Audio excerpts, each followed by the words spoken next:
Assalamualaikum warahmatullahi wabarakatuh. Alhamdulillah, selalu kita memuji Tuhan kita Allah. Kalimat yang mulia dan suci ini selalu kita ucapkan kepadanya atau untuknya.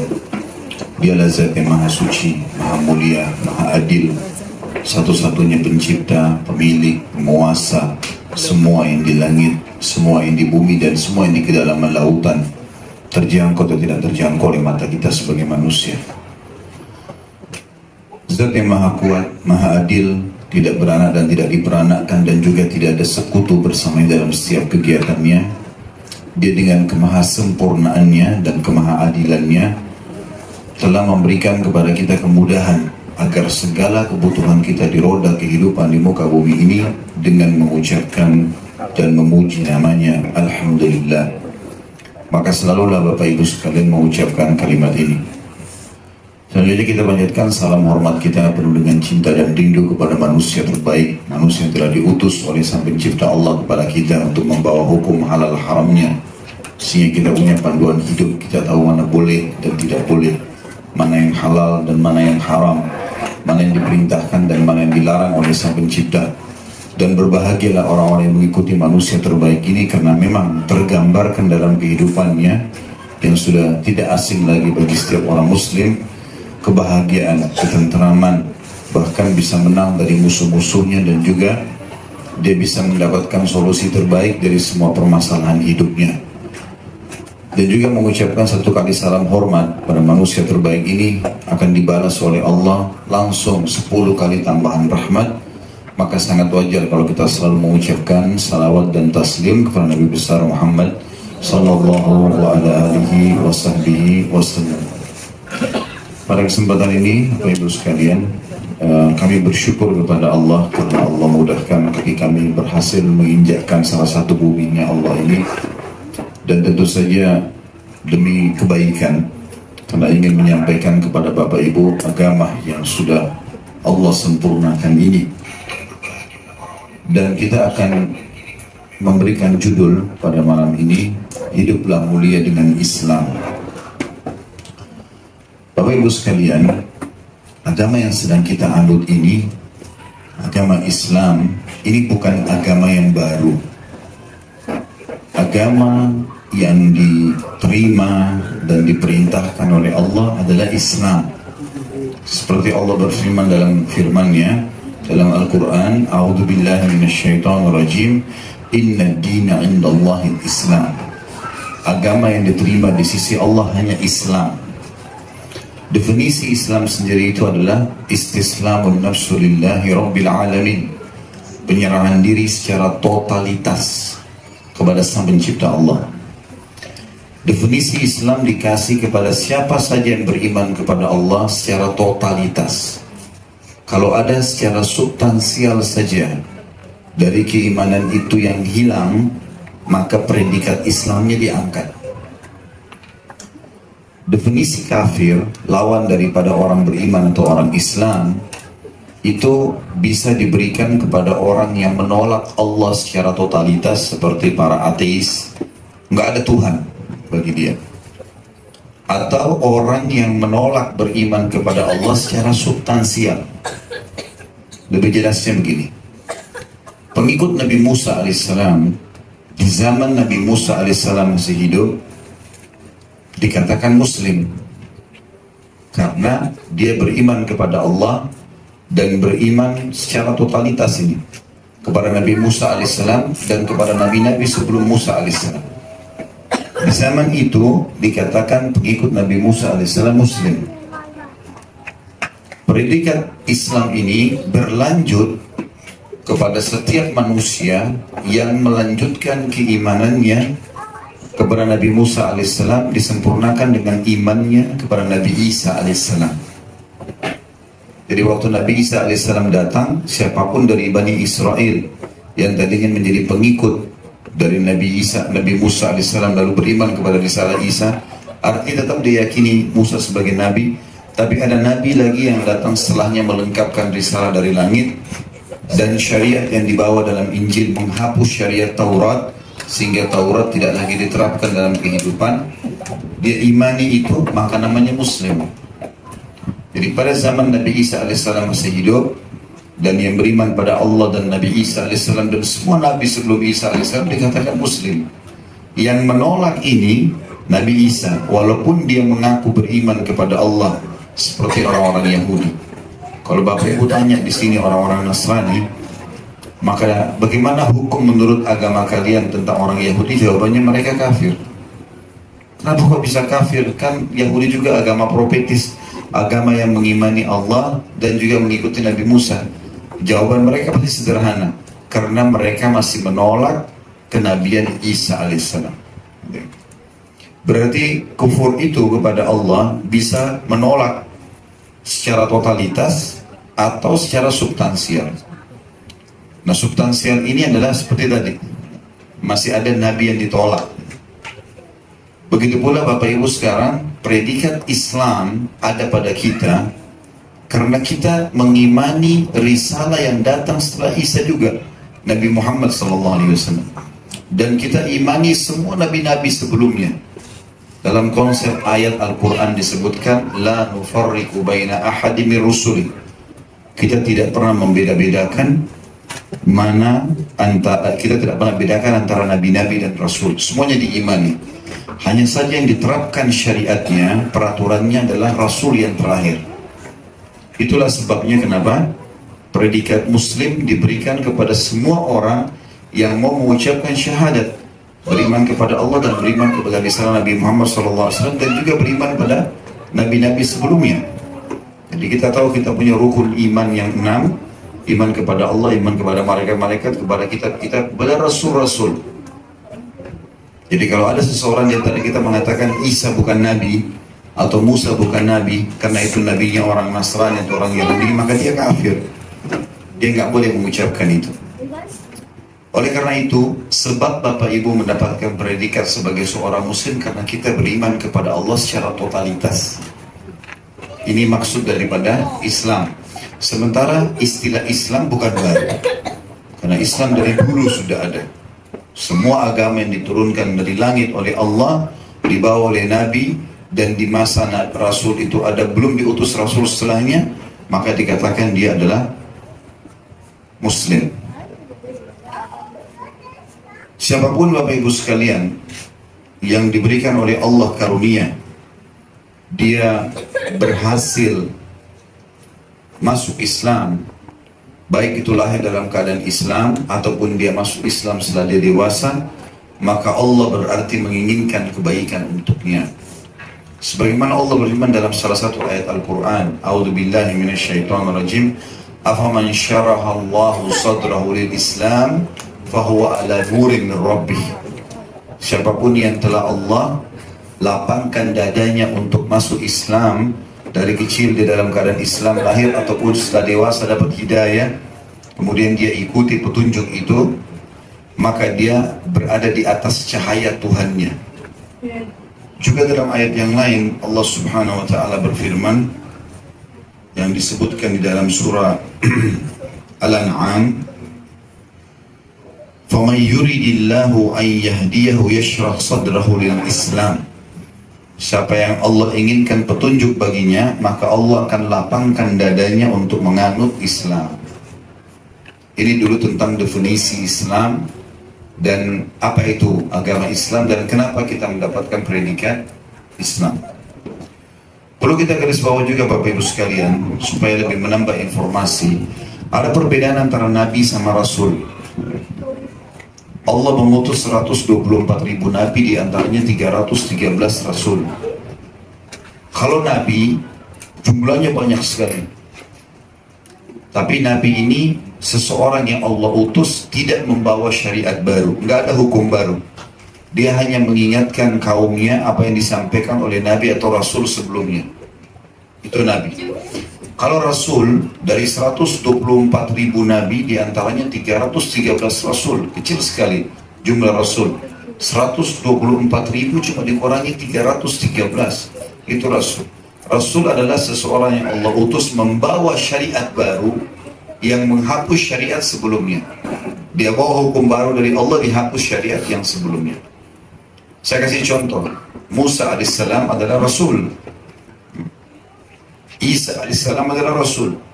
Waktu datang Musa membawa kitab Taurat, maka syariat yang ada sebelumnya terhapus dan diterapkanlah syariat Nabi Musa alaihissalam.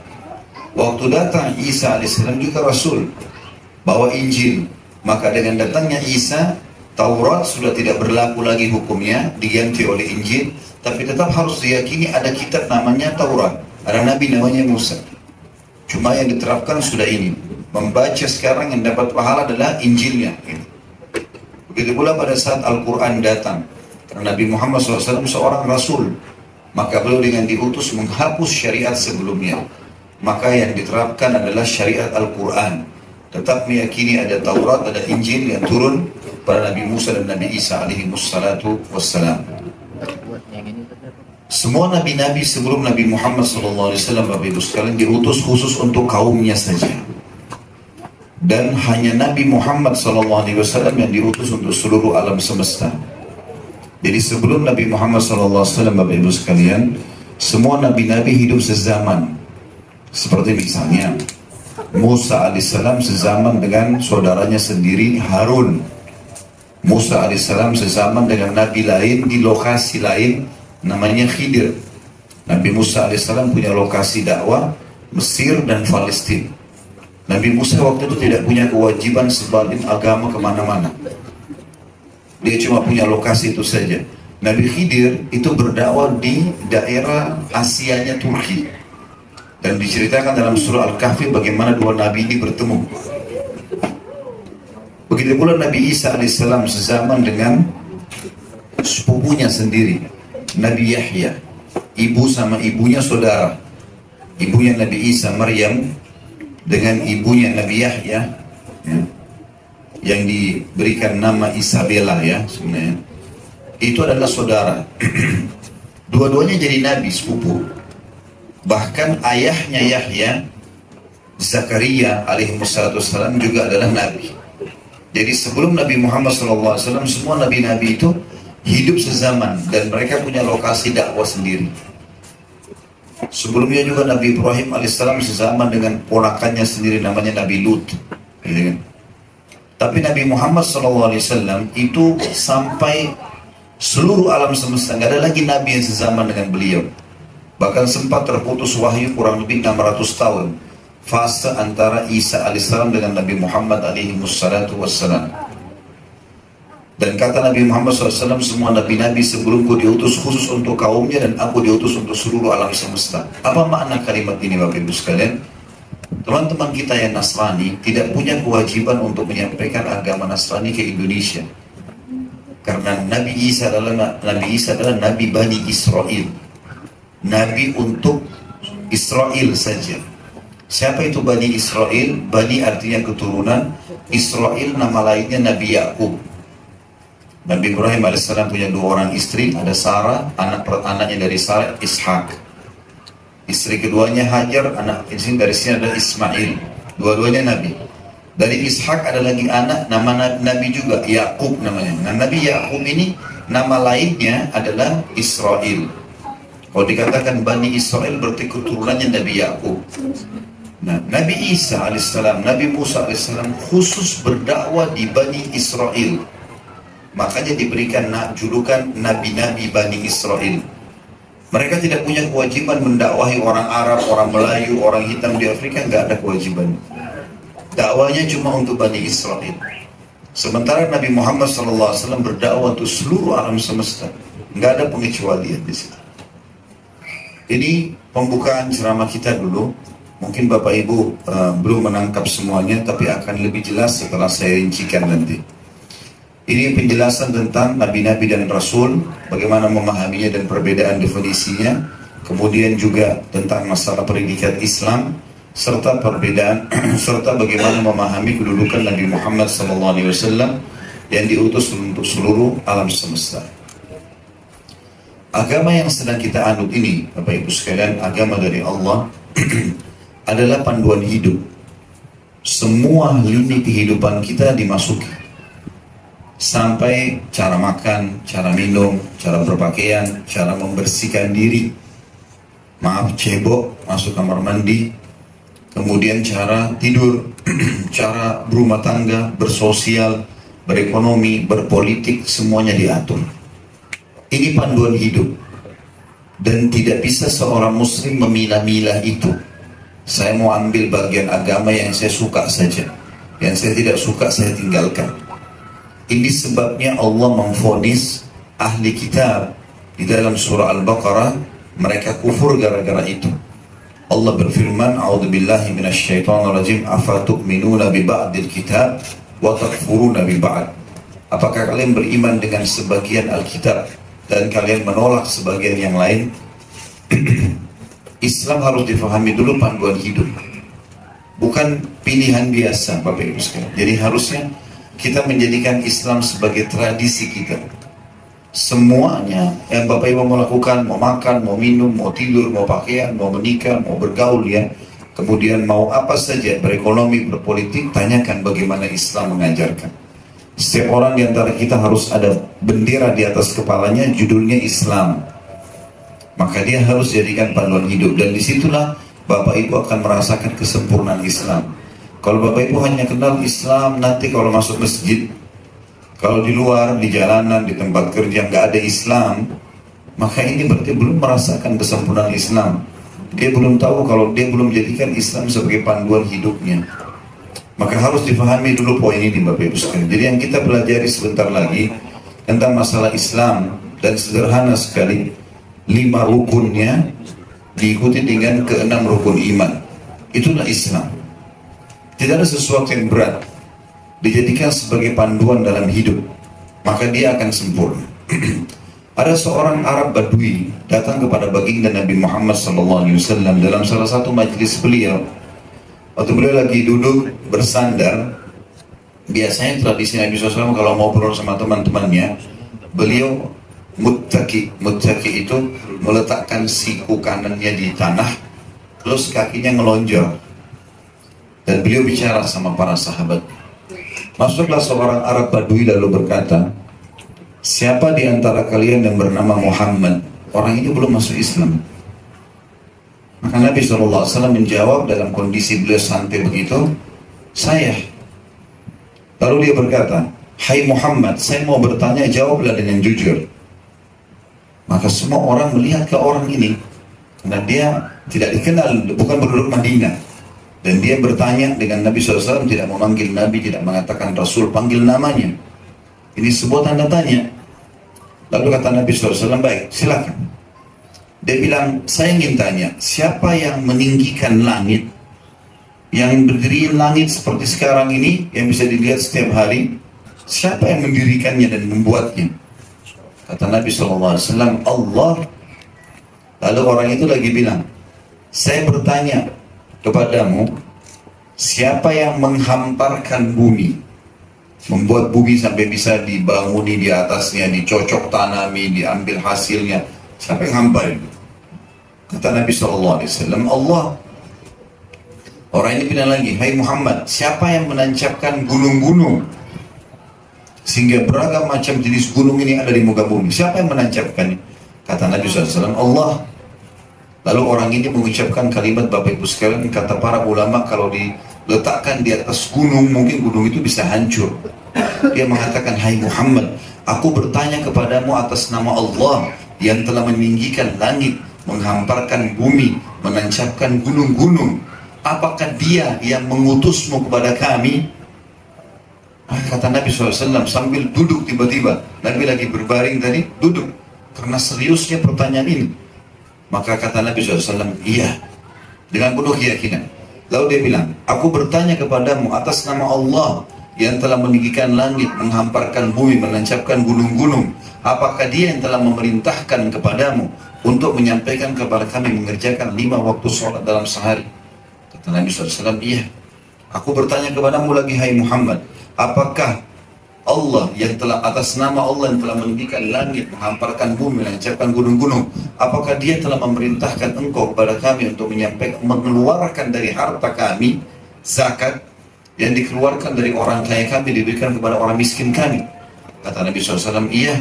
Aku bertanya lagi kepada Muhammad, atas nama Allah yang telah meninggikan langit, menghamparkan bumi, menancapkan gunung-gunung, apakah engkau telah diperintahkan oleh Allah untuk memerintahkan kepada kami berpuasa sebulan dalam setahun, puasa Ramadan? Kata Nabi SAW, iya.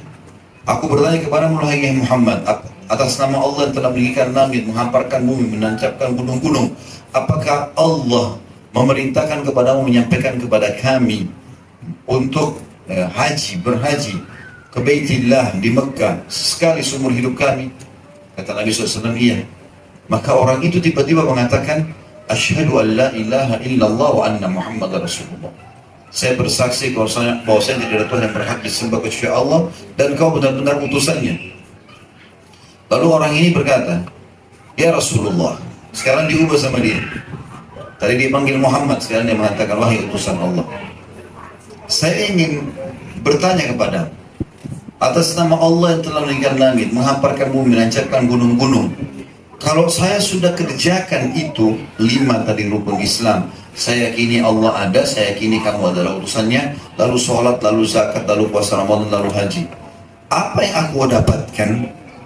Kata Nabi SAW, kau akan masuk surga. Kalau kau amalkan itu 5 rukun Islam, mati kau masuk surga. Lalu kata orang tersebut, demi Allah, aku tidak akan menambah dan menguranginya. Artinya aku akan mengamalkan itu, nggak ada lagi aku kerjaan yang lain, sunnah-sunnah pun tidak. Aku kerjaan yang wajib-wajib ini untuk mengejar surga. Lalu orang itu pergi. Kata Nabi SAW, siapa yang ingin melihat penghuni surga, ini orangnya. Dalam riwayatnya dikatakan, kata Nabi SAW, beruntung orang ini kalau dia jujur. Artinya Islam sederhana, 5 rukun Islam, amalkan itu. Islam tidak rumit Bapak Ibu sekalian. Selain daripada 5 rukun ini, hukumnya sunnah, artinya tambahan. Kalau kita kerjakan, kita seperti kalau kerja lembur dapat bonus gitu kan. Tapi kalau asas pekerjaan sudah ada. Kalau Bapak Ibu kerja dari jam 8 sampai jam 5 sore, kerjakan itu sudah dapat gaji misalnya, sudah selesai. Tapi kalau Bapak Ibu ingin lembur, ingin tambah ekstra pekerjaan, ingin mengiyakan orderan-orderan tambahan, maka akan dapat bonus. Seperti itulah. Ini Islam Bapak Ibu sekalian, sederhana sekali dan mudah. Serta agama yang sedang kita anut ini panduan hidup yang semestinya kita amalkan. Bapak Ibu sekalian, Islam yang kita anut ini disebutkan dalam sebuah hadis riwayat Imam Bukhari tentang Salman Al-Farisi radhiyallahu anhu, sahabat Nabi. Orang ini pernah menjadi menterinya Raja Kisra, Raja Persia. Cerdas sekali.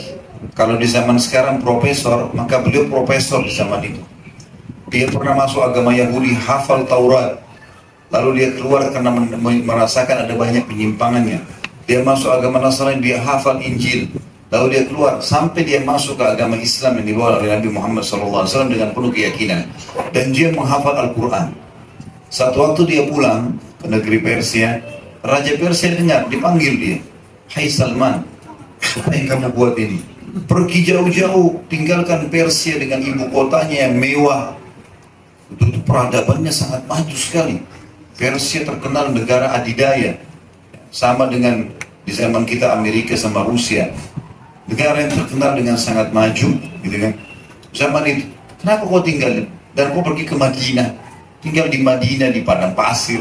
Apa yang kau diajarkan di sana? Maka Salman menyimpulkan untuk kita Islam. Dia bilang, kami telah diajarkan bagaimana cara kami berhubungan dengan Tuhan kami Allah, sehingga kami tidak bergantung kepada selain Allah, sampai bagaimana cara kami membersihkan diri kami dari najis, sampai bagaimana kami cebok membersihkan diri dari kencing, dari buang air besar, dari kotoran. Itu semua diajar. Kesimpulan Islam sangat sederhana.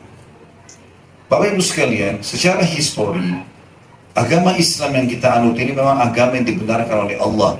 Dan secara sejarah manusia, kita ini pada saat menerapkan Islam dalam kehidupan kita sehari-hari, betul-betul kita akan mendapatkan kejayaan dan akan berkuasa. Saya akan sebutkan secara histori Bapak Ibu sekalian, direnteti tahun-tahunnya bersama saya akan sebutkan.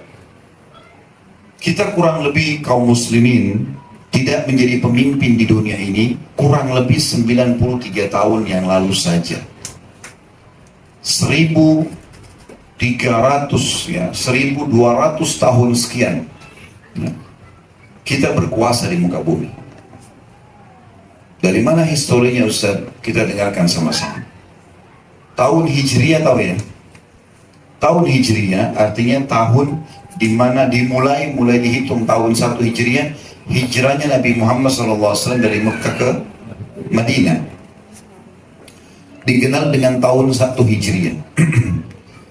Dari tahun 1 Hijriah, Bapak Ibu sekalian, sampai tahun 10 Hijriah, tepatnya awal tahun 11 Hijriah, Nabi kita Muhammad SAW membangun peradaban yang luar biasa. Zaman itu nggak ada teknologi. Beliau hijrah dari Mekah ke Madinah. Madinah itu Bapak Ibu sekalian kampung kecil. Penghasilannya pun kurma saja. Nggak ada yang lain.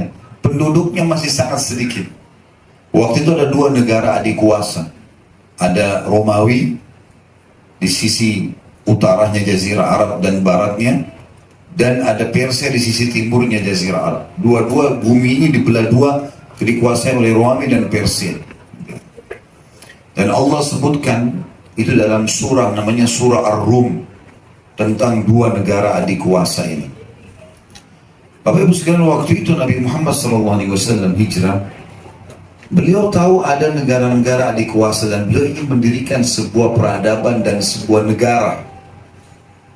Tapi Nabi Muhammad SAW waktu itu sama sekali tidak pergi ke Persia, tidak pergi ke Romawi, minta untuk belajar sistem ekonomi, sistem politik, ya, atau mungkin peradaban, atau mungkin kemiliteran. Tidak ada sama sekali. Nabi Muhammad SAW hijrah ke Madinah, lalu menerapkan hukum Allah yang sudah turun pada beliau. Sama sekali, mulai dari nol. Ekonominya mulai dari nol, politik dari nol, peradaban dari nol, nol semuanya. Yang diterapkan adalah hukum-hukum Allah, akhlak-akhlak yang Allah ajarkan, adab-adabnya, hukum halal haramnya. Dan setelah 10 tahun Nabi Muhammad SAW di Madinah, dengan suka dukanya, beliau berhasil mendirikan negara Islam pertama. Di tahun 11 Hijriah sampai tahun 13, digantikan Nabi SAW setelah beliau meninggal oleh mertuanya sendiri dan sahabat dekatnya Abu Bakar radhiyallahu anhu. Abu Bakar berkuasa 2 tahun, dari tahun 11 sampai tahun 13. Dan di sini Abu Bakar banyak menyelesaikan fitnah internal. Jadi waktu Nabi SAW meninggal, banyak suku-suku Arab yang murtad, Bapak Ibu sekalian. Nggak mau lagi dalam Islam karena Nabi sudah meninggal. Ada juga yang tidak mau bayar zakat, menganggap zakat itu hanya untuk Nabi Muhammad SAW. Maka sama Abu Bakar diperangi mereka. Setelah Abu Bakar meninggal di tahun 13, datanglah khalifah yang kedua, Umar bin Khattab. Umar bin Khattab tidak ada yang tidak kenal nama yang mulia ini. Dia berkuasa 10 tahun, dari tahun 13 Hijriah sampai 23 Hijriah. Dan di masa inilah Islam menguasai setengah dunia. Setengah dunia. Dan Abu Bakar ini, Abu Bakar Umar ini radhiyallahu anhuma, ini adalah orang-orang Arab Badui dari padang pasir di Mekah. Nggak ada lampu, nggak ada media. Yang diterapkan betul-betul hanya Islam yang dibawa oleh Nabi Muhammad SAW. Halal yang halal dihalalkan oleh Allah, haram yang haram. Semua sistemnya diterapkan dalam ekonomi, dalam politik, dalam rumah tangga, dalam bersosial, semuanya. Di tahun 15 Hijriah, Umar bin Khattab jadi khalifah tahun 13. Di tahun 15 Hijriah, Bapak Ibu sekalian, beliau bentuk pasukan mengekspansi Islam ke wilayah utara Jazirah Arab. Tepatnya negeri Syam, Palestina, Jordania, Lebanon, dan Syria. Ini dulu namanya negeri Syam. Di utara Jazirah Arab di atas. Dipimpin oleh Abu Ubaidah bin Jarrah dan Khalid bin Walid radhiyallahu anhuma. Pasukan ini pergi ke sana sampai berhasil menembus Palestina. Dan waktu itu pendeta yang memegang kunci Masjid Aqsa memberikan langsung kuncinya kepada Umar bin Khattab.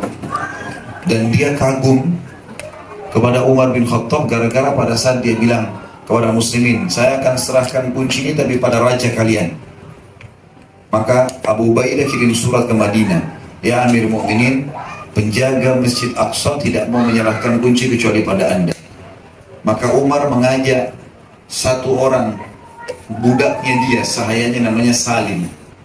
Hai Salim, ayo kita jalan berdua. Berdua, nggak ada pasukan, nggak ada apa.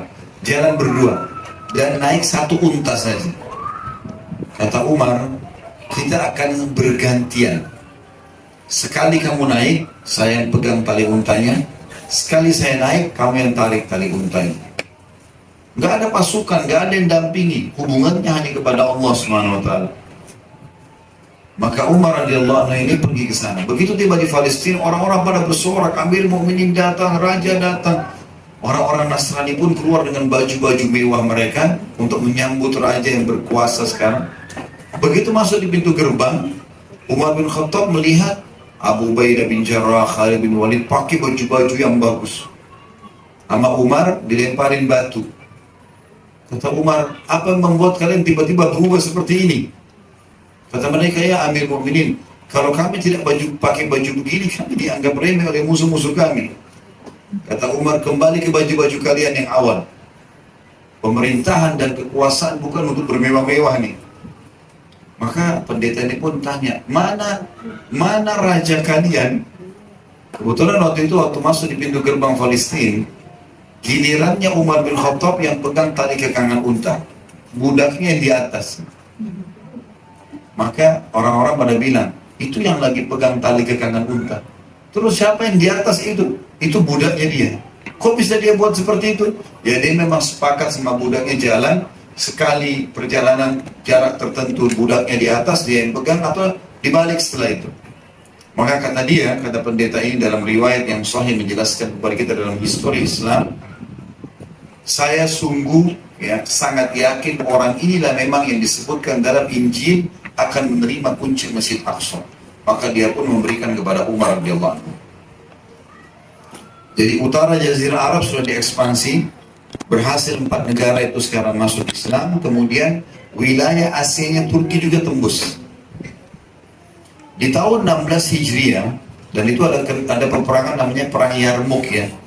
Bapak Ibu kalau suatu waktu Allah takdirkan bisa melewati wilayah Jordania, di situ ada lembah tempat peperangan Yarmuk yang terkenal tahun 15 Hijriah.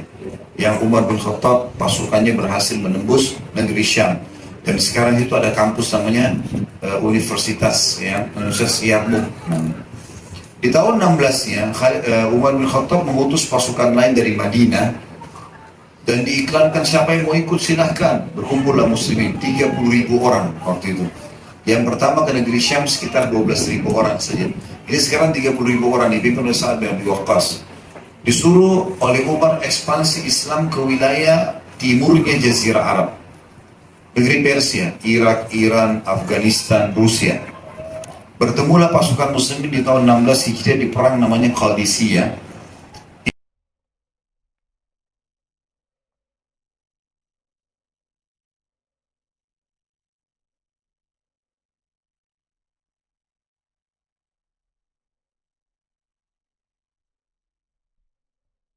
Zaman itu sahabat-sahabat Nabi menembus istana putihnya Kisra.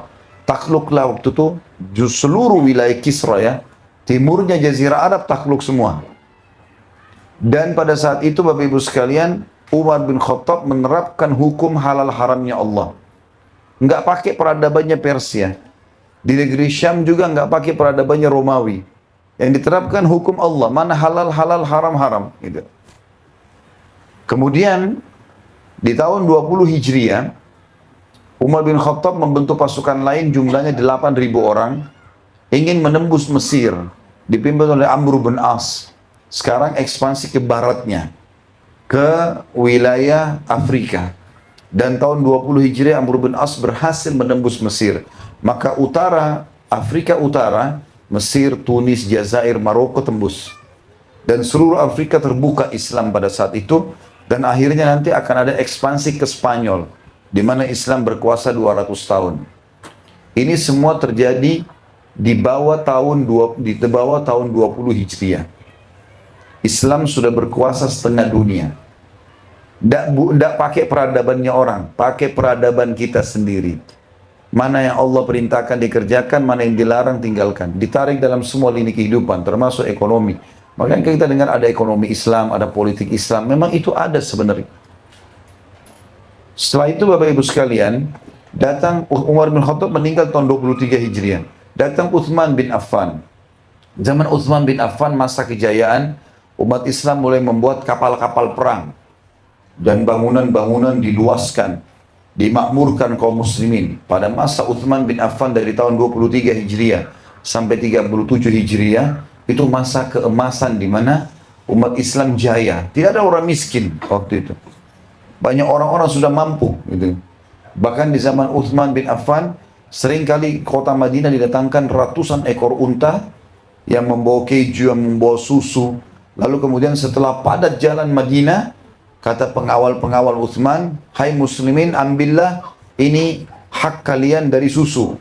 Diambillah susu, ambil keju. Jadi tidak ada orang susah hidupnya pada saat itu.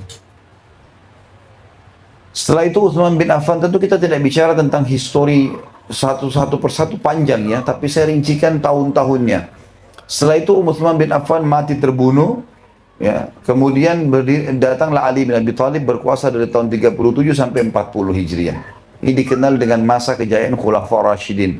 Dan Ali bin Abi Thalib selesai juga di masa kejayaannya selama 3 tahun itu, berusaha untuk menyelesaikan fitnah internal.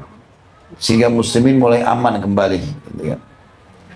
Setelah itu Bapak Ibu sekalian berdiri dinasti pertama dalam Islam, kerajaan pertama dalam Islam. Namanya dinasti Umayyah. Umayyah ini berjaya dari tahun 40 Hijriah sampai 132 Hijriah. Lihat kita dari mulai tahun 1 Hijriah ya, direntet sampai nanti di tahun kita sekarang. Kita sekarang di tahun 1438 Hijriah. Benar ya? Baik. Kita sekarang sudah sampai di tahun 132. Dari tahun 40 sampai 132 ini kerajaan pertama Islam namanya Umayyah. Di zaman ini Bapak Ibu sekalian, keluarlah ulama-ulama besar. Ya, seperti Imam Abu Hanifah, Imam Malik, Imam Ahmad, yang Bapak Ibu dengar, Imam Syafi'i, 4 imam madhab. Ya. Kemudian datang setelahnya, ini tentu banyak kiprah-kiprahnya dalam kehidupan kaum muslimin ya. Dulu ibu kotanya di Damaskus di Syria. Setelahnya datang kerajaan lebih besar lagi namanya Abbasiyah. Abbasiyah ini ibu kotanya di Irak, di Baghdad. Itu berdiri dari tahun 132 setelah Umayyah runtuh sampai 656 Hijriah. Dan di masa ini keluarlah ulama-ulama hadis. Kalau Bapak Ibu pernah baca hadis riwayat Bukhari, riwayat Muslim, Abu Daud, An-Nasai, Ibnu Majah, ya, ini semua keluarnya Tirmidzi ini di zaman ini. Di zaman kejayaan Abbasiyah. Dan di zaman Abbasiyah inilah Islam masuk sampai ke Spanyol. Dan apa kata para pemikir barat Bapak Ibu sekalian? Sungguh kalau kaum muslimin tidak menembus Spanyol di awal abad pertengahan Masehi, maka pastikan Eropa tidak akan seperti sekarang keadaannya. Karena waktu itu betul-betul mereka dalam keadaan ya jauh sekali dari peradaban. Kaum muslimin datang dan masa kejayaan emas Spanyol itu, dan sampai sekarang pemerintah Spanyol berbangga-bangga dengan jembatan peninggalan umat Islam dulu, dengan bangunan peninggalan umat Islam. Kita kalau masuk ke Spanyol kita temukan banyak bangunan-bangunan kuno, itu peninggalan kaum muslimin. Dan sangat luar biasa, ilmuwan. Kalau Bapak Ibu baca buku, kalau di Indonesia ada pernah saya temukan buku waktu saya lagi susun tesis S2, buku judulnya dalam bahasa Indonesia itu Kultur Islam. Subhanallah, saya cari buku itu nggak ketemukan lagi. Saya tidak tahu itu tulisan siapa, saya tidak ingat. Tapi sempat saya jadikan rujukan dalam tesis S2 saya. Itu kalau tidak salah buku terjemahan. Ya. Buku itu Bapak Ibu sekalian menjelaskan peninggalan umat Islam di Spanyol. Sampai lengkap dengan foto-fotonya. Dan banyak nama-nama ilmuwan. Memang masa kejayaan Islam di Spanyol itulah yang sekarang ilmu pengetahuan berkembang darinya. Ada yang berhasil dihapus namanya, sehingga umat Islam tidak tahu kalau itu dari umat Islam. Ada yang tidak berhasil dihapus namanya. Saya mulai dari yang tidak bisa dihapus namanya, seperti ilmu matematika dinamakan Aljabar. Itu sebenarnya penemu teori dan rumus matematika namanya Abdul Jabbar, Muslim dari Spanyol di masa kejayaan itu. Yang menemukan pertama penerbangan, ya, itu bukan adik kakak dari Inggris. Mereka hanya menerjemahkan buku. Namanya Abbas ibn Akhnas. Kalau Bapak Ibu ketik di Google, kisah Abbas ibn Akhnas, penemu penerbangan pertama. Itu orang Islam dari Spanyol. Yang dia buat, dia lihat burung, kemudian dia lihat komposisi sayapnya, lalu dibuat sama dia persis seperti itu, ditaruh di tangannya, kiri kanan. Lalu dia coba praktek loncat dari gunung tertinggi di Spanyol, berhasil mendarat, nggak mati. Teori-teori dia itu diambil pada saat Spanyol runtuh dulu di tangan orang-orang Nasrani, diambil kemudian diterjemahkan oleh dua orang adik kakak dari Inggris yang akhirnya ditulislah mereka yang menemukan penerbangan. Yang pertama menemukan aliran listrik yang Bapak Ibu lihat sekarang, sehingga ada pada saat itu sampai sekarang lah ya, ada mobil, ada kereta api, ada pesawat segala macam. Ini seorang yang bernama Al-Jaziri. Al-Jaziri. Saya pernah tidak sengaja buka YouTube dan saya lihat di situ, kalau tidak salah judulnya bahasa Indonesia, Bapak Ibu sebentar pulang bisa ketik di YouTube, Peradaban Islam yang Terlupakan. Itu kalau tidak salah ada orang Barat, orang non-Muslim, mereka yang membuat cuplikan, kesannya ada seperti anak-anak kecil sekolah, mungkin anak SMP atau SMA, mereka lagi mau masuk perpustakaan, lalu mereka mau tahu tentang peradaban dunia, itu mereka sendiri gambarkan. Kalau penemu pertama matematika namanya Al-Jabbar, penemu penama kedokteran namanya si Fulan, penerbangan namanya si Fulan, mereka sendiri akui itu. Dan itu memang ada, secara sejarah ada. Jadi kita bukan orang yang cuma ikut nebeng dengan teknologi ini ada sekarang. Kita penemuhnya, umat Islam penemunya. Karena memang Allah membebaskan di dalam agamanya ini untuk umat Islam berfikir. Allah bilang, lihatlah ke langit, berfikirlah, ambil ilmu dari situ, ke daratan. Dan Islam tidak pernah membatasi ilmu pengetahuan, selama itu bukan hal yang haram. Disuruh kembangkan. Al-Jaziri telah menemukan teori itu dan terbukti, Bapak Ibu sekalian. Orang yang pertama menemukan pisau bedah, ilmu kedokteran itu terkenal sekali di masa jaya Spanyol dulu, itu Al-Haythami. Dan sampai sekarang buku-bukunya masih banyak ya diterjemahkan. Bahkan di Spanyol sekarang banyak ribuan manuskrip tulisan para ilmuwan muslim yang masih belum disentuh oleh anak-anak muslim. Disimpan oleh pemerintah Spanyol, ditaruh di museum saja. Itu sayang sekali kalau mereka tidak mengurus itu, peninggalan sejarah yang luar biasa. Baik, pada saat 656 Hijriah, akhir daripada kerajaan Abbasiyah ini Bapak Ibu sekalian, datang kerajaan Mongolia, orang-orang dari Mongolia yang terkenal dengan Genghis Khan-nya, yang pimpinannya Hulagu dan seterusnya, menyerang. Pada saat itu mereka berkoalisi dengan kekuatan salib dunia. Mereka menyerang Baghdad, ibu kota Irak, takluklah waktu itu jatuh, dan mereka membantai kurang lebih 800.000 muslim. Bahkan waktu itu Baghdad, lautnya berubah menjadi warna merah dan biru karena darah manusia dan juga tinta-tinta tulisan para ulama dibakar, dibuang semuanya. Pada saat itu, subhanallah, dengan hikmah Allah, berdiri kerajaan lain, tapi di sisi lain muka bumi ini, namanya Uthmaniyah di Turki. Itu berdiri kurang lebih 3 tahun setelah runtuhnya, atau 7 tahun setelah runtuhnya Abbasiyah. Dan Uthmaniyah ini menerapkan hukum Islam, Bapak Ibu sekalian, di Turki. Sampai sekarang kalau Bapak Ibu misalnya pas lagi ada waktu ke Turki, misalnya kalau kita di Indonesia biasa umroh plus Turki, nah saya sering bimbing gitu, lalu kemudian saya lihatkan mereka peradaban-peradaban, kerajaannya ada, peninggalan-peninggalannya ada. Dan Turki itu Bapak Ibu sekalian menerapkan Islam dari tahun 600 ya, kurang lebih ya, 657 atau 59 Hijriah sampai 1924 Masehi. Kurang lebih 93 tahun yang lalu. Setelah itu datang Kamal Ataturk menghapus khilafah Islamiyah, menghapus hukum Islam, perempuan nggak boleh lagi pakai jilbab, buku-buku Islam semuanya dilarang, bahasa Arab dilarang dan disuruh ubah oleh dia, sampai azan pun dalam bahasa Turki waktu itu. Maka tadinya Turki, Utsmaniyah ini berkuasa. Waktu di zaman khilafah Turki, Bapak Ibu kalau ketik di Google pun bisa baca banyak artikel tentang kerajaan Utsmaniyah. Itu sebelum berubah jadi republika, betul-betul mereka menguasai dunia, kaum muslimin. Bahkan beberapa peperangan kita secara nasional di Indonesia, seperti waktu kita lawan Belanda, itu banyak sekali campur tangan Khilafah Utsmaniyah mengirim bantuan, ya, kapal-kapal perang mereka ke Indonesia, ke Asia Tenggara. Gitu. Aceh dulu di Indonesia kita kenal dengan Kerajaan Aceh, Banten, Sulawesi Selatan, ya. Ini banyak terkenal kerajaan-kerajaan besar di Islam di Indonesia. Itu di Indonesia kita kenal sebagai kerajaan. Di Turki itu terdaftar sebagai gubernur. Jadi mereka punya hubungan sama Turki. Satu khalifah. Itu saking kuatnya. Gitu. Mereka butuh apa-apa hubungin Turki. Seperti itu.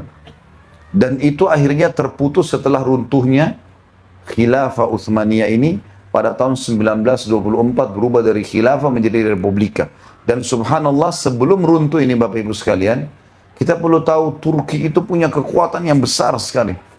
Sampai negara yang menguasai mayoritas tanah di muka bumi adalah kerajaan Utsmaniyah ini. Dulu kalau kapal-kapal Turki Utsmani lewat di daerah Eropa, maka gereja tidak berani membunyikan loncengnya karena khawatir mengganggu muslimin.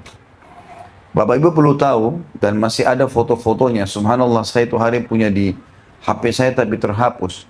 Ada foto masih hitam putih, raja-raja Eropa pada zaman itu, yang sudah ada foto tapi buram di tahun 1920-an gitu kan. Itu raja-raja Eropa seperti Raja Austria, itu ada ratunya pakai cadar. Jadi ratunya pakai cadar. Kenapa? Karena mereka mencontohi ratu-ratu muslimin di Utsmaniyah. Dan mereka mengatakan setiap ratu nggak boleh, ya, nggak boleh kelihatan oleh setiap laki-laki. Seperti itu. Ya. Jadi mereka mencontohi, bahkan orang-orang non-muslim pada saat itu kalau mereka bisa berbahasa Arab, dianggap orang yang penuh dengan peradaban, orang yang maju. Kalau ada laki-laki melamar perempuan dan bisa bahasa Arab, diterima lamarannya. Ini histori ini, bukan dikarang-karang ini. Jadi betul-betul kita dulu berjaya luar biasa. Dan pada saat kita terapkan agama ini, kalau Bapak Ibu tanya kenapa umat Islam sekarang seperti jumlahnya banyak tapi lemah, karena kita tinggalkan agama kita. Kita terus mengekor bukan pada agama kita yang sudah jelas-jelas Allah turunkan. Secara histori, waktu Turki meninggalkan syariat Islam, menghapus itu, dan berubah jadi republika, Turki menjadi negara 200 sekian terpuruk di dunia. Sekarang ini pada saat sudah mulai mereka terapkan Islam, kita tahu presiden sekarang coba untuk kembali ke Islam, menunjukkan Islam gitu kan. Itu lihat bagaimana Turki sekarang menjadi negara 10 negara terkuat di Eropa. Ekonominya jadi bagus. Hanya karena mau menerapkan Islam. Konsepnya jelas kok. Allah sudah bilang agama di sini hanya Islam. Banyak sekali umat Islam yang melupakan poin ini. Mereka tidak sadar masalahnya. Padahal ini hal yang sangat luar biasa. Ini secara histori, Bapak Ibu sekalian. Secara histori seperti itu.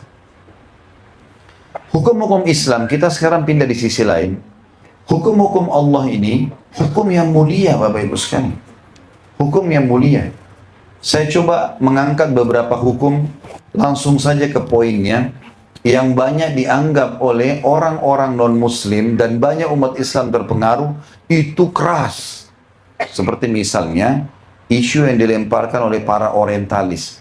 Orientalis ini Bapak Ibu sekalian istilah dalam bahasa Arab mustasyrikin. Jadi sekarang tidak jauh dari tempat Bapak Ibu di Kanada sini, ada seberang sana ada kampus McGill. Itu memang kampus yang dikhususkan. Di situ banyak teman-teman saya kebetulan kiai di Indonesia yang tadinya sekolah di sana. Jadi di sana banyak orang hafal Quran di kampus itu, hafal ribuan hadis tapi bukan muslim. Guru-gurunya non-muslim. Mereka belajar Islam bukan untuk masuk Islam, untuk mencari kekurangan Islam. Mana ini kekurangannya Islam? Gitu. Jadi teman-teman yang belajar di sana itu pulang, akhirnya nanti sudah tidak lagi menganggap Islam itu sebagai sebuah pedoman. Tapi untuk maju harus mengikuti orang non-Muslim, bukan kita punya hukum sendiri.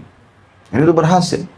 Itu berhasil ditanamkan dan semua wilayah Islam banyak diberikan beasiswa untuk supaya mereka belajar di tempat-tempat seperti ini. Pulangnya nanti mereka mulai menyebarkan pemahaman-pemahaman yang tidak lagi membuat kepercayaan tentang benarnya agama Islam itu. Tapi semuanya sama, agama semua sama, sama-sama tujuannya. Ini bukan itu konsepnya. Ya.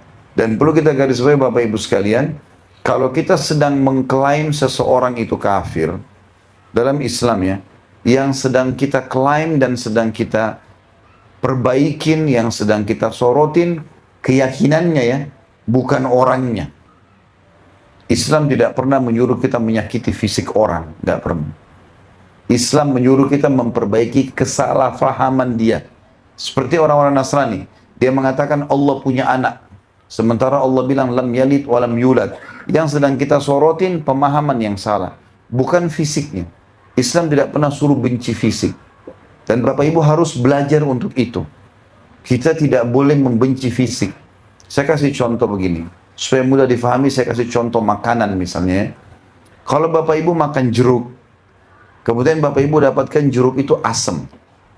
Kalau orang yang membenci fisik, dia tidak akan makan jeruk selamanya.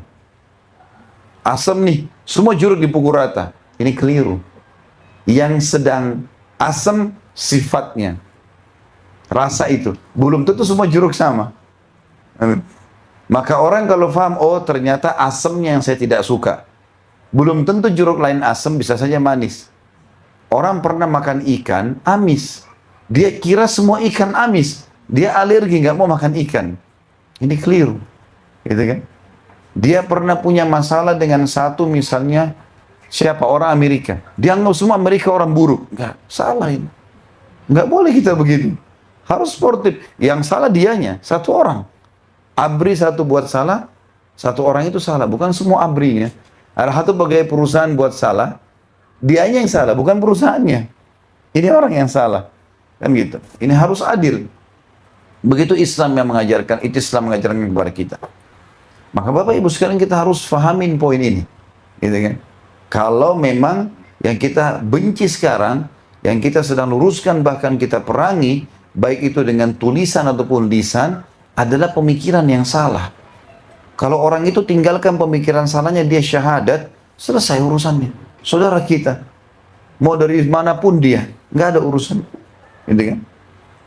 Dan kita perlu garis bawahi Bapak Ibu sekalian, Islam yang mulia ini, agama yang sedang kita anut, agama yang sempurna. Nggak ada rasisme dalam Islam, tidak ada fanatisme dalam Islam, nggak ada. Nggak ada rasis, saya Arab, ini bule, ini Melayu, ini orang hitam dari Afrika, nggak ada bedanya. Ya, kata Allah SWT, ya, dalam Al-Quran diceritakan dan juga Nabi SAW sampaikan masalah itu. Inna akramakum indallahi atqakum. Orang yang paling mulia di sisi Allah diantara kalian orang yang paling bertakwa, orang yang paling patuh. Kata Nabi SAW tidak ada bedanya antara turunan Arab dan Ajam. Ajam itu selain Arab, kecuali dengan ketakwaan.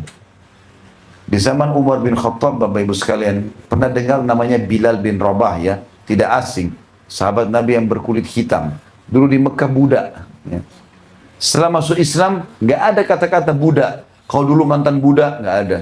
Nggak ada yang berani caci maki Bilal. Bahkan Nabi SAW jadikan sebagai sahabat yang dekat. Nabi nikahkan Bilal dengan satu orang turunan Quraisy, wanita mulia. Pernah di zaman Nabi Muhammad SAW, teman-teman, ada orang Ansar ngambil air, kan? Ngambil air di sungai, pasukan baru pulang perang nih sama Nabi SAW. Rupanya ada juga orang muhajir. Muhajir ini orang yang menghijrah dari Mekah. Entah kenapa mereka cekcok, saling siram-siraman air. Orang Mekah ini angkat pedangnya sambil mengatakan, wahai muhajirin, tolong saya. Karena ini suasana baru pulang dari medan perang, Bapak Ibu sekalian. Orang-orang muhajirin dari Mekah ini pada kumpul di belakangnya orang ini. Mau bantu, mau perang-perangan lawan saudaranya muslim nih. Orang Ansar ini juga cabut pedangnya lalu berkata, Wahai Ansar, orang asli Madinah. Wahai Ansar, tolong saya. Berkumpul juga beberapa orang Ansar. Sahabat-sahabat lain bingung. Ini ada apa nih? Mau perang ini. Kita Bapak Ibu sekalian kalau jalan 3 orang di sini, 3 orang jalan sana, satu lempar batu, berantem nggak? Berantem. Orang bisa berantem, ini bahaya, bunuh-bunuhan. Suasana panas masih baru dari medan perang. Maka ada satu orang melapor kepada Nabi SAW, ya Rasulullah, cepat kejar nih, Muhajirin dan Ansar mau saling perang. Maka Nabi SAW ke sana, lalu beliau mengatakan, awada'wal jahiliyati baina awada'wal jahiliyati wa ana baina alhurikum. Apakah kalian masih mengumandangkan syiar-syiar jahiliyah begitu? Fanatisme, hai Muhajirin, hai Ansar. Ya kita di Indonesia, ayo orang Jawa bantu saya, orang Sulawesi bantu saya. Kata Nabi SAW, mau pasti pakai syiar-syiar jahiliyah, sementara saya sudah hidup ada di antara tengah-tengah kalian? Da'ha fa innaha mumtina. Tinggalkan segera, kalau tidak itu akan membinasakan kalian. Enggak ada lagi teman-teman sekalian, enggak ada rasisme dalam Islam. Agama yang sempurna luar biasa gitu.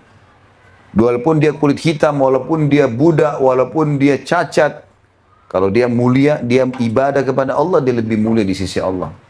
Jadi agama yang membawa betul-betul kesetaraan, keadilan di situ. Ya. Secara histori kita berkuasa, secara peraturan juga tidak ada rasisme, tidak ada fanatisme, ya. Dan sekarang kita tidak pernah dipaksa dalam Islam untuk menawarkan Islam ke orang. Kata Allah SWT dalam Al-Quran, konsepnya la ikraha fid din. Nggak boleh ada paksaan dalam agama. Tawarkan Islam, ini Islam, produk kita. Mau silakan, tidak mau nggak ada paksaan. Kita nggak boleh datang gebukin orang, ya seperti yang dilakukan oleh ISIS dan grup-grupnya ini semua. Sama sekali nggak benar ini. Bawa-bawa nama Islam, ngawur. Bunuh orang, bom sana sini. Dari mana ceritanya ini? Orang bom orang lain lalu dikatakan mati syahid. Nggak mungkin. Ini salah sekali. Kayak di Jakarta, ribut bom, Marriott. Oh hebat nih. Hebat dari mana ini? Dia dikatakan mati syahid. Bagaimana caranya? Bom di wilayah Islam yang aman. Dan orang yang sedang dibom, orang kafir di bawah naungan pemerintah Islam. Nggak boleh. Kata Nabi SAW, man adha dhimmiyan kuntulahu khasiman yawmal qiyamah. Siapa yang menyakiti zimmi itu orang kafir di bawah naungan pemerintah Islam. Dapat visa, ya, mereka punya izin tinggal, ada KTP-nya. Di bawah naungan pemerintah Islam, dia akan jadi musuhku pada hari kiamat, kata Nabi SAW. Nggak boleh. Dalam hadis lain, hadis Bukhari, man qatala mu'ahadan lam yarih raihatal jannah. Wa inna riha la tujadu min masirati arba'ina kharifa. Siapa yang coba-coba bunuh orang kafir di bawah naungan pemerintah Islam, mengganggu-ganggu mereka, maka dia tidak akan mencium bau surga. Dan bau surga dapat tercium dari jarak 40 tahun. Gak ada sama sekali dalam Islam itu. Saya pernah duduk di sebelah saya tadi sore sempat ceritakan itu ya. Ada orang Nasrani Katolik di pesawat di sebelah saya. Kemudian saya tanya, Bapak siapa namanya, agamanya apa? Diceritakan sama dia Katolik. Saya bilang saya Muslim. Waktu itu kejadian masih baru-baru terjadi 11 September. Kejadian di Amerika ini yang ditabrakin pesawat dan seterusnya. Lalu Islam lah yang tertuduh dan seterusnya segala macam. Ya. Intinya waktu itu masih baru-baru kejadian. Jadi umumnya waktu itu cirinya yang ada di pembicara sekarang Bapak Ibu sekarang. Ya. Orangnya berjenggot lah segala macam. Padahal sebenarnya tidak ada hubungannya sama sekali. Ya. Sekarang banyak terbukti di dunia ini seperti di Burma, umat Islam yang dibakar di hari-hari sekarang ini, itu tidak berjenggot itu orangnya. Bukan itu teroris tuh, yang sebenarnya. Islam tidak pernah ngajarin itu. Waktu saya bicara sama dia, saya tanya, Pak, bagaimana pendapatnya tentang Islam? 20 menit Bapak Ibu sekalian semua buruk. Islam itu penjahat, Islam itu teroris, Islam itu garis keras. Terusak namanya gara-gara perbuatan-perbuatan bodoh seperti ini. Maka saya dengarin 20 menit dia ceritakan buruk. Setelah itu saya bilang, Bapak sudah selesai? Dia bilang iya. Itu kan pendapat Bapak tentang agama saya. Bisa nggak saya jelasin tentang agama saya? Oh silakan Pak. Lalu mulai saya ceritakan kepada dia. Saya bilang, Pak, dalam Islam ada jihad? Ada. Jihad itu sebuah ibadah. Itu perang suci. Seperti di Katolik juga ada kan Pak? Iya ada. Baik, kalau kami diserang, masa kami diam? Kan nggak mungkin. Itu pembelaan diri. Namanya jihad dalam Islam. Cuma sekarang disalahgunakan oleh orang-orang. Bom sana sini dianggap itu adalah jihad. Enggak, itu enggak benar. Kami pun tidak menerima itu. Tidak ada satupun ulama yang mendukung itu. Semuanya mengatakan itu perbuatan salah. Sekarang ISIS ini, semua umat Islam, ulama Islam soroti mereka. Ini ngawur ini, bakar-bakar orang, bunuh orang, segala macam. Ini enggak ada hubungannya. Gitu kan? Tapi jelas saya jelaskan ke dia, jihad itu adalah ibadah suci. Dalam Islam, membela diri. Seperti kasus Palestina, orang diserang, orang menjajah. Kita dulu Indonesia dijajah oleh Belanda, dijajah oleh Jepang, kita melawan, itu wajar. Membela masjid kita, membela diri kita, membela keluarga kita. Kalau enggak istrinya, anaknya bisa diperkosa, bisa dipukul, bisa segala macam, diambil haknya kan gitu. Maka itu ada. Dan dalam Islam kami kalau jihad Pak, ada wasiat Nabi kami. Saya jelasin gitu. Tidak boleh bunuh perempuan, tidak boleh bunuh orang tua, tidak boleh bunuh anak-anak, tidak boleh bunuh orang menyerah, tidak boleh rusak fasilitas umum, tidak boleh membakar, tidak ada mutilasi, nggak boleh bunuh hewan-hewan. Jadi orang kalau sudah menyerah taruh senjatanya nggak boleh lagi diganggu. Udah selesai. Bahkan kata Nabi SAW, kalau kalian harus membunuh pun, bunuh dengan cara yang baik. Tusuk mati selesai. Nggak ada mutilasi. Cungkil matanya, potong telinganya, nggak ada. Sama sekali nggak ada dalam Islam itu. Jadi sebenarnya ini menggambarkan negatif tentang Islam. Padahal tidak ada dalam Islam itu. Bapak Ibu tahu, dalam alam militer, semua, kalau dikatakan penelitian, semua peperangan jihad dari zaman Nabi SAW, sampai kapanpun jihad itu dikumandangkan, kalau benar, membela kebenaran, seperti yang agama ajarkan, maka paling sedikit korbannya. Paling sedikit korbannya. Dihitung jari. Karena mereka tidak akan merusak, tidak akan mengganggu, tidak akan segala-galanya. Jadi ini kata Nabi SAW jelas. Orang mukmin seperti lebah. Dia kalau hinggap di sebuah tempat, dia tidak akan merusaknya. Dan kalau dia memberi yang terbaik, madu. Tapi kalau dia diganggu, sengatannya mematikan. Emang begitu orang beriman. Kita tidak akan mengganggu orang. Kita datang ke lokasi manapun, kita akan baik. Karena kita disuruh baik. Orang tua pun kafir, kita harus berbakti. Orang keluarga kafir pun kita harus silaturahim. Orang tetangga kita mau bisnis sama kita, orang kafir, kita boleh berbisnis. Nabi SAW dulu banyak kenalannya pendeta Yahudi. Beliau bermuamalah. Beliau bahkan mendatangi rumah mereka, pernah diundang makan, beliau datang. Gitu kan. Tapi tentu makanannya tidak haram. Dan seterusnya. Jadi agama ada jelas kok. Gitu kan.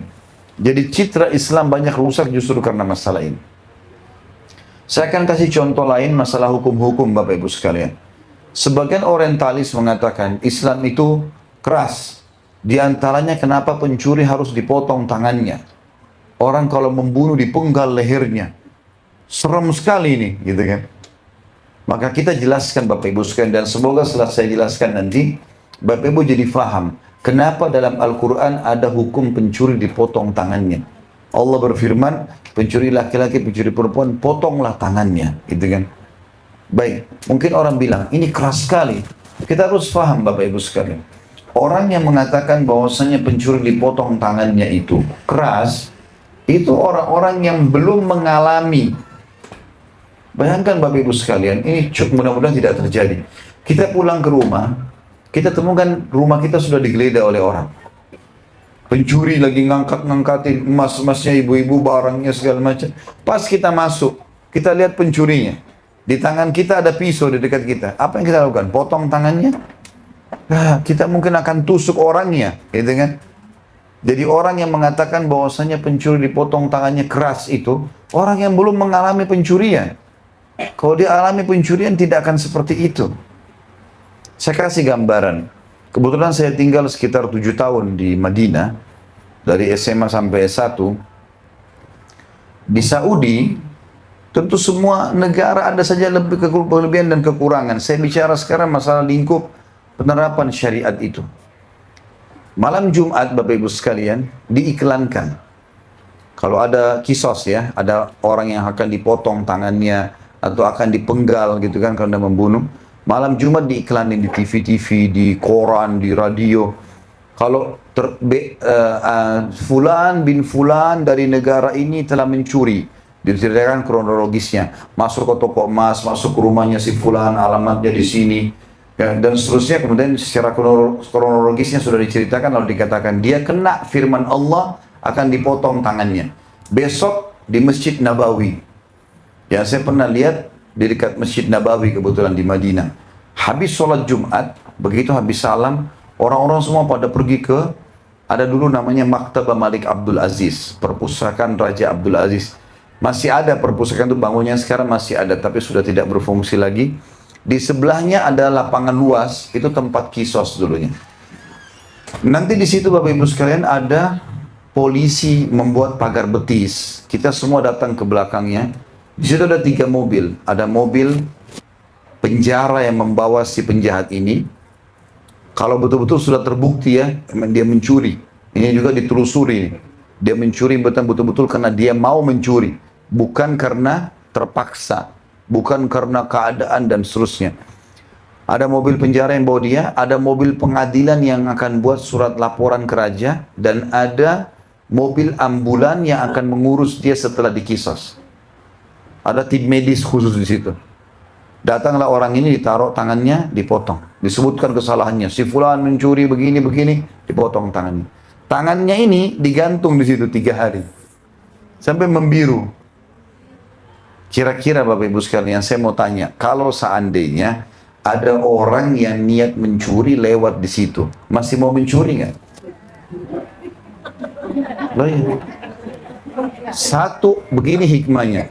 1 orang dipotong tangannya, 10.000 orang berhenti mencuri. Itu tujuannya. Dan kalau kita bukan pencuri, kenapa kita takut? Kan yang takut yang mencuri saja. Kalau kita bukan pencuri, ngapain kita takut? Oh, orang berzina dicambuk, dirajam. Kalau kita bukan pezina, kenapa takut? Yang takut orang yang salah memang, kan gitu. Dan tujuannya memang Allah mengatakan dalam Al-Quran, A'udzubillahi minasyaitonirrajim, walakum fil qisasi hayatun ya ulil albab. Dalam kisos itu, pencuri potong tangan, orang membunuh, dipenggal, itu ada kemakmuran kehidupan bagi kalian, hai orang-orang yang berakal. Itu contoh dulu masalah potong tangan. Yang lebih hebat lagi penggal kepala. Ini serem sekali nih. Baik, saya ceritain kisahnya begini. Di Saudi sama Bu, kalau ketapkan Bapak Ibu sekalian, kalau kedapatan ada orang membunuh, dia membunuh ya, orang yang bilang orang dipenggal itu kejam, ini orang mungkin yang belum alami.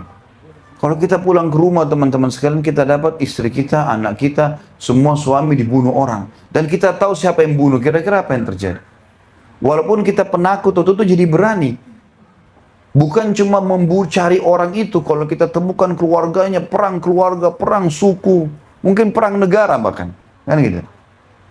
Islam tidak seperti itu. Tangkap pelakunya, kasih pemerintah. Di Saudi begitu, ketangkap, membunuh nih, lalu diiklanin malam Jumat. Si Fulan bin Fulan dari negara ini, dari negara mana saja, telah membunuh, ya, telah membunuh. Dengan begini kronologisnya, A, B, C, D, semua macam-macam. Dia kena ayat Allah tentang kisos. Dia akan dipenggal besok misalnya di Masjid Nabawi. Maka sama tadi hari Jumat datang, di situ ada polisi pagar betis, ada mobil penjara yang bawa si penjahat ini, ada mobil pengadilan yang akan buat laporan kepada raja, ada mobil ambulan yang siap mengurus dia. Cuma mekanismenya agak beda sedikit. Kalau kisos kepala ya, nanti algojonya pegang pedang, orang yang akan dikisos ini dipakein kain hitam kepalanya. Didudukin, diikat tangan sama kakinya. Jadi dia nggak bisa melawan gitu ya. Dan kepalanya menunduk. Dia tidak tahu ini kapan dikisos, diturunkan dari mobil ditaruh. Algojo ini mengambil 3 langkah dari orang yang akan dikisos. Di sebelah kanannya Algojo ini ada keluarganya orang yang dibunuh. Keluarganya, misalnya suaminya, istrinya, anaknya di sana. Maksimal 3 orang, nggak boleh lebih yang hadir di situ. Algojonya ini Bapak Ibu sekalian begitu hukumnya ya. Dia jalan 1 langkah, dia balik ke sana. Lihat dulu ke keluarganya orang yang dibunuh ini. Kalau mereka diam, dia melangkah langkah kedua, balik lagi ke sana. Lihat, tunggu, ada keputusan nggak? Karena yang menentukan Kisos atau tidak, mereka. Bukan pemerintah, ini keluarganya ini. Karena pesan syariatnya begini, yang membunuh suamimu, istrimu, anakmu, ini loh orangnya. Nggak ada hubungan sama istrinya, sama keluarganya. Ini orang yang jahat. Karena dia bunuh, kita bunuh juga. Keputusan tangan kalian. Langkah ketiga, dia balik lagi. Tidak ada yang kasih isyarat apa-apa mau memaafkan. Terakhir diangkat pedangnya. Dia balik ke sana. Kalau mereka tidak maafkan, dipenggal orangnya. Tapi kalau di sana Bapak Ibu sekalian, ada satu orang saja kasih isyarat begini, nggak bicara. Begini saja, artinya saya maafkan, nggak jadi kisos. Nggak jadi kisos. Walaupun yang dua orang tidak setuju, siapa suruh hadir di situ? Karena intinya bukan main penggal-penggal orang, tapi mau dititip pesankan pada mereka, jangan ada perang keluarga, jangan benci istrinya orang ini. Ini orang yang jahat. Jadi bisa saja dalam Islam istrinya pembunuh dan anaknya pembunuh dan anaknya yang dibunuh itu bisa menikah. Karena yang jahat orang tuanya belum tentu anaknya jahat. Kan ada begitu kan? Ada orang tua jahat, pemabuk segala macam, anaknya baik, hafal Quran. Kita tidak bisa salahkan. Per individu, begitu adilnya Islam gitu. Jadi ini orang ini yang salah. Bahkan kalau dia maafkan Bapak Ibu sekalian satu orang, nggak jadi kisos. Nggak jadi kisos. Dan pada saat nggak jadi kisos itu, tugasnya orang yang selamat dari kisos ini, itu harus membayar dia, denda. Dendanya kalau di Saudi, seingat saya, nggak tahu sekarang kalau berubah, sekitar 100.000 real. Ya mungkin sekitar 350 juta rupiah. Ya. Itu harus dibayar kepada keluarganya, itu yang sudah memaafkan tadi. Gitu. Seperti itulah. Dan banyak contoh-contoh kisah terjadi. Saya bukan sedang bicara pembelaan Saudi, bukan. Saya sedang bicara tentang hukum Islamnya. Karena saya lihat sendiri dengan mata kepala, gitu ya. Banyak di Indonesia isu negatif. Oh, Saudi itu menzalimi TKI kita. Saya hidup di sana, Bapak Ibu sekalian. Saya lihat, seperti kalau saya dengar isu negatif tentang Amerika, Bapak Ibu bisa bantah saya. Enggak kok Ustadz, kami tinggal di sini, kami tahu. Begitulah kurang lebih. Jadi, pernah terjadi ada TKW kita, Bapak Ibu sekalian. Dia jaga nenek-nenek. Nenek-nenek, orang tua, sudah 80 tahun. Nenek-nenek ini dimanapun semua cerewet kan ya? Hah? Mau orang Arab, mau orang bule. Ya di sini kalau ada yang hadir, tidak usah tersinggung karena berarti belum nenek-nenek. Tapi umumnya kan rewel ya. Nah orang kita ini rupanya yang jadi TKW nggak bisa sabar. Dimarah-marahin, kotorannya sana sini. Karena jengkel, dia bunuh nenek-nenek ini. Itu kisah nyata. Dibunuh sama dia. Bukan cuma dibunuh, dimutilasi. Dipotong-potong sama dia. Ditaruh di koper. Nenek itu. Dia pikir seperti di Indonesia ini. Saudi mirip seperti di sini, Bapak Ibu sekalian. Saya lihat di sini kadang-kadang sering ada pengecekan polisi ya. Saudi itu kita jalan sedikit, polisi lagi di sana, cek lagi. Cek paspor, cek ini. Jadi nggak bisa sembarangan. Orang mau pindah dari kota ke kota itu harus izin. Kayak kita mau keluar kota tadi ini, dari LA mungkin ke sini nih. Kalau Saudi nggak bisa begini nih. Ada checkpoint lagi di sana, periksa lagi. Nggak bisa sembarangan. Jadi orang nggak bisa lari-lari di sana. Ketat sekali. Ini dia keluar, dia bawa koper itu. Ini orang kita nih, diwawancarai sampai di TV-TV di Jazirah Arab. Dia bawa koper, dia naik taksi. Di Saudi juga agak asing kalau ada perempuan sendiri naik taksi. Biasanya mereka asing, dianggap kok mau kemana orang ini sendirian? Pasti ada temannya lah, ada anaknya, ada pembantunya, ada ini orang sendirian. Seperti saya tanya, mau kemana? Ya jalan saja. Baiklah jalan, muter-muter lama. Kok ini orang mana tujuannya? Seperti saya rupanya curiga. Gak tahu kenapa dengan hikmah Allah diberhentiin mobil, dibuka bagasi, dibuka kopernya, ditemukan ada manusia. Lapor ke polisi. Waktu lapor ke polisi, TKW kita apa? Ngaku. Iya, saya memang bunuh dia karena dia cerewet begini-begini. Saya lihat sendiri cuplikannya itu. Dia ngaku. Dan dalam Islam, Kalau pelaku sudah memberikan kesaksian dirinya, nggak butuh saksi lain. Sudah nggak ada. Iya, saya membunuh. Udah selesai. Untuk apa saksi? Dia ngakui dirinya sendiri. Saksikan kalau dia tidak mengaku, kan gitu. Dia ngaku. Akhirnya kena kisos. Di kisos. Di Indonesia, kedutaan Saudi di demo. Oh begini, begitu, begini. Dan isunya ini seakan-akan itu ditolimi. Padahal sebenarnya Bapak Ibu sekalian, saya bilang di pengajian saya di Jakarta, dan Bapak Ibu juga dengar sekarang. Saya kalau jadi keluarganya ibu itu, saya bersyukur sama Allah karena dikisos. Tahu kenapa Bapak Ibu sekalian? Karena dengan dikisos, ibu ini selamat dari hisab hari kiamat. Itu poin pertama. Karena kisos ini kan hukum Allah. Sudah dipotong tangannya, sudah dipenggal. Ini berarti sudah tidak kena hukuman dari dosa itu. Secara hukum. Yang kedua, memang kalau ajalnya sudah datang, walaupun dia dipulangkan ke Indonesia pada saat itu, mati. Ajal kalau datang tidak akan diterlambatkan sesaat, tidak akan dilebihkan sesaat. Bukan berarti dia tidak jadi dikisos misalnya, kemudian dia pulang Indonesia. Detik itu walaupun di pesawat dia mati. Walaupun dia di Indonesia dia akan mati. Itu konsep dasar agama kita. Kan gitu. Nggak ada pemungkiran masalah itu. Jadi sebenarnya itu kebaikan buat dia. Justru Allah selamatkan dia dihukum dulu di dunia. Kan gitu. Dan di Saudi Bapak Ibu sekalian saya tahu sendiri.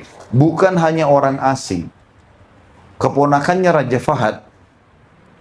Pernah ada satu pangeran. Rupanya di rumahnya, di istanahnya, itu ada informasi, ada khamr, ada minuman keras. Kan tidak boleh.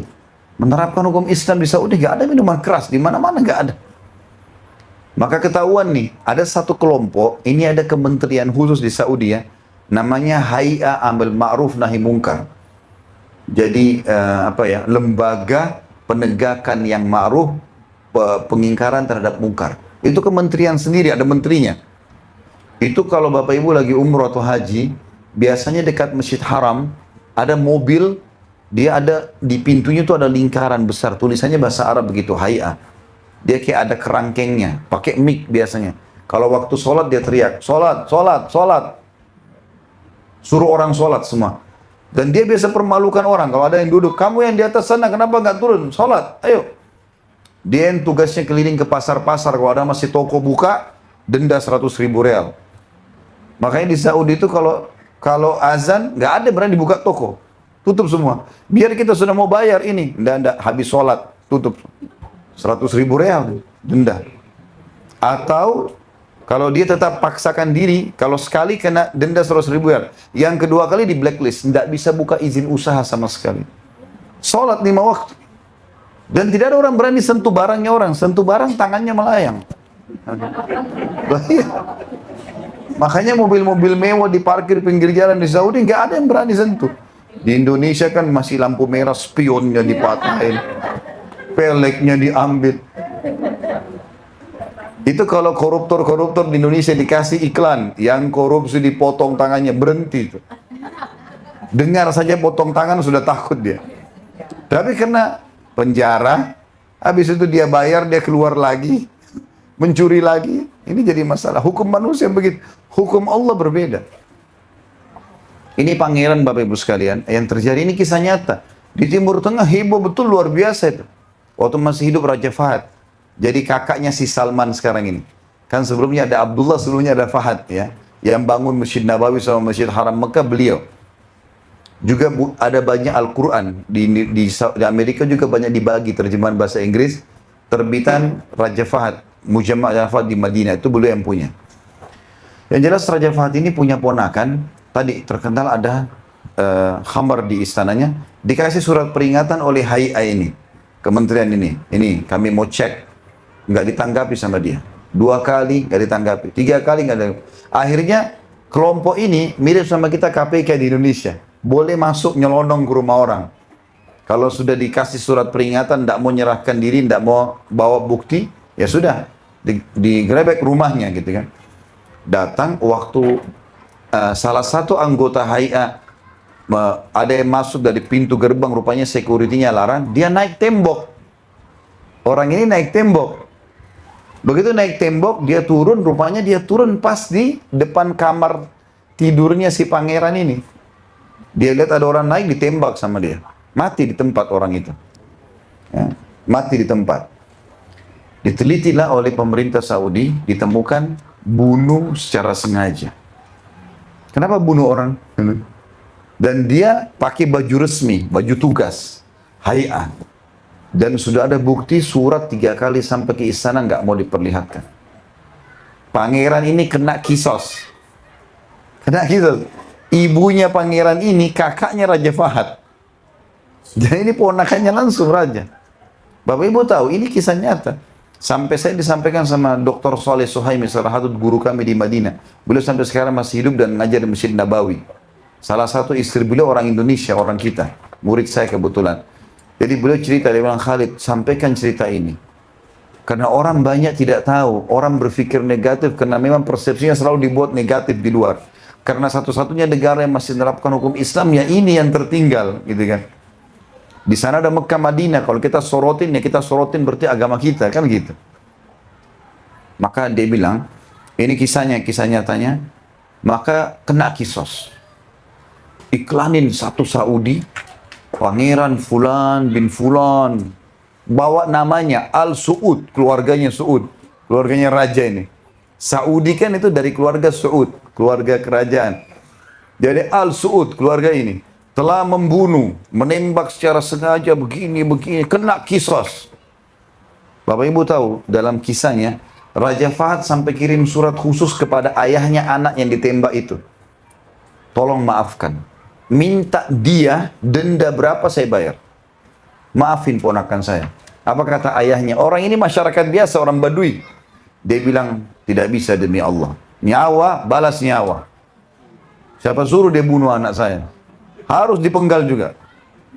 Itu heboh di koran-koran di Saudi, ribut semua ini. Ah, ini pangeran, bukan sembarangan. Maka setelah itu kena kisos. Kakaknya Raja Fahad, ibunya anak ini nangis-nangis. Minta supaya dimaafin. Gak bisa. Nyawa anak saya sama nyawa. Bapak Ibu tahu hari Jumat diiklanin di Riyadh. Akan dikisos. Ya. Raja Pangeran datangkan kayak tadi 3. Mobil kriminal, mobil ambulan, mobil pengadilan, putar begini. Di sana ayahnya si anak yang dibunuh. Ini pangerannya sudah pakai kain hitam, anggojo, sudah ngangkat pedang. 1 kali tidak dimaafin, 2 kali tidak dimaafin, 3 kali tidak dimaafin. Orang semua yakin pangerannya sudah mau mati. Pas dia angkat pedang terakhir, ayahnya anak itu angkat tangan. Dimaafin sama dia. Oh, semua media datang. Kenapa bapak baru maafin sekarang? Dia bilang, kalau saya maafin kemarin-kemarin, dia tidak ambil pelajaran tuh pangeran. Ini shock terapi luar biasa. Sudah yang terakhir. Sudah tinggal ayunin pedang. Bukan langkah pertama. Gitu kan? Dan dia bilang apa? Demi Allah saya tidak mau terima 1 rupiah pun diahnya. Dendanya saya nggak butuh. Nggak usah. Biar jadi pelajaran. Anak saya sudah mati syahid di jalan Allah. Itu terjadi. Dan Raja Salman pun sekarang kan mengkisos keponakannya. Sudah dengar ceritanya? Kan Raja Salman sekarang ponakannya begitu. Yang buat kesalahan kan dikisos, dipenggal di Riyadh. Bapak Ibu kalau ketik di YouTube proses hukuman kisos kepada pangeran ponakannya Raja Salman, ada terjadi. Jadi di Saudi itu tidak ada main-main. Mau keluarga raja, mau masyarakat biasa, semua dihukum. Dan ini banyak orang kita tidak tahu. Gitu. Satu sisi yang lain Bapak Ibu sekalian, Saudi itu negara yang menerapkan Islam dan ada tempat lahirnya Nabi SAW Mekah, ada Madinah tempat meninggalnya Nabi Muhammad SAW. Tapi juga ada kelebihan dan kekurangan. Kita perlu garis bawahi satu hal dulu. Fase kehidupan Nabi Muhammad SAW di Madinah 10 tahun terakhir sebelum beliau meninggal di Madinah, itu tolok ukur masyarakat Muslim.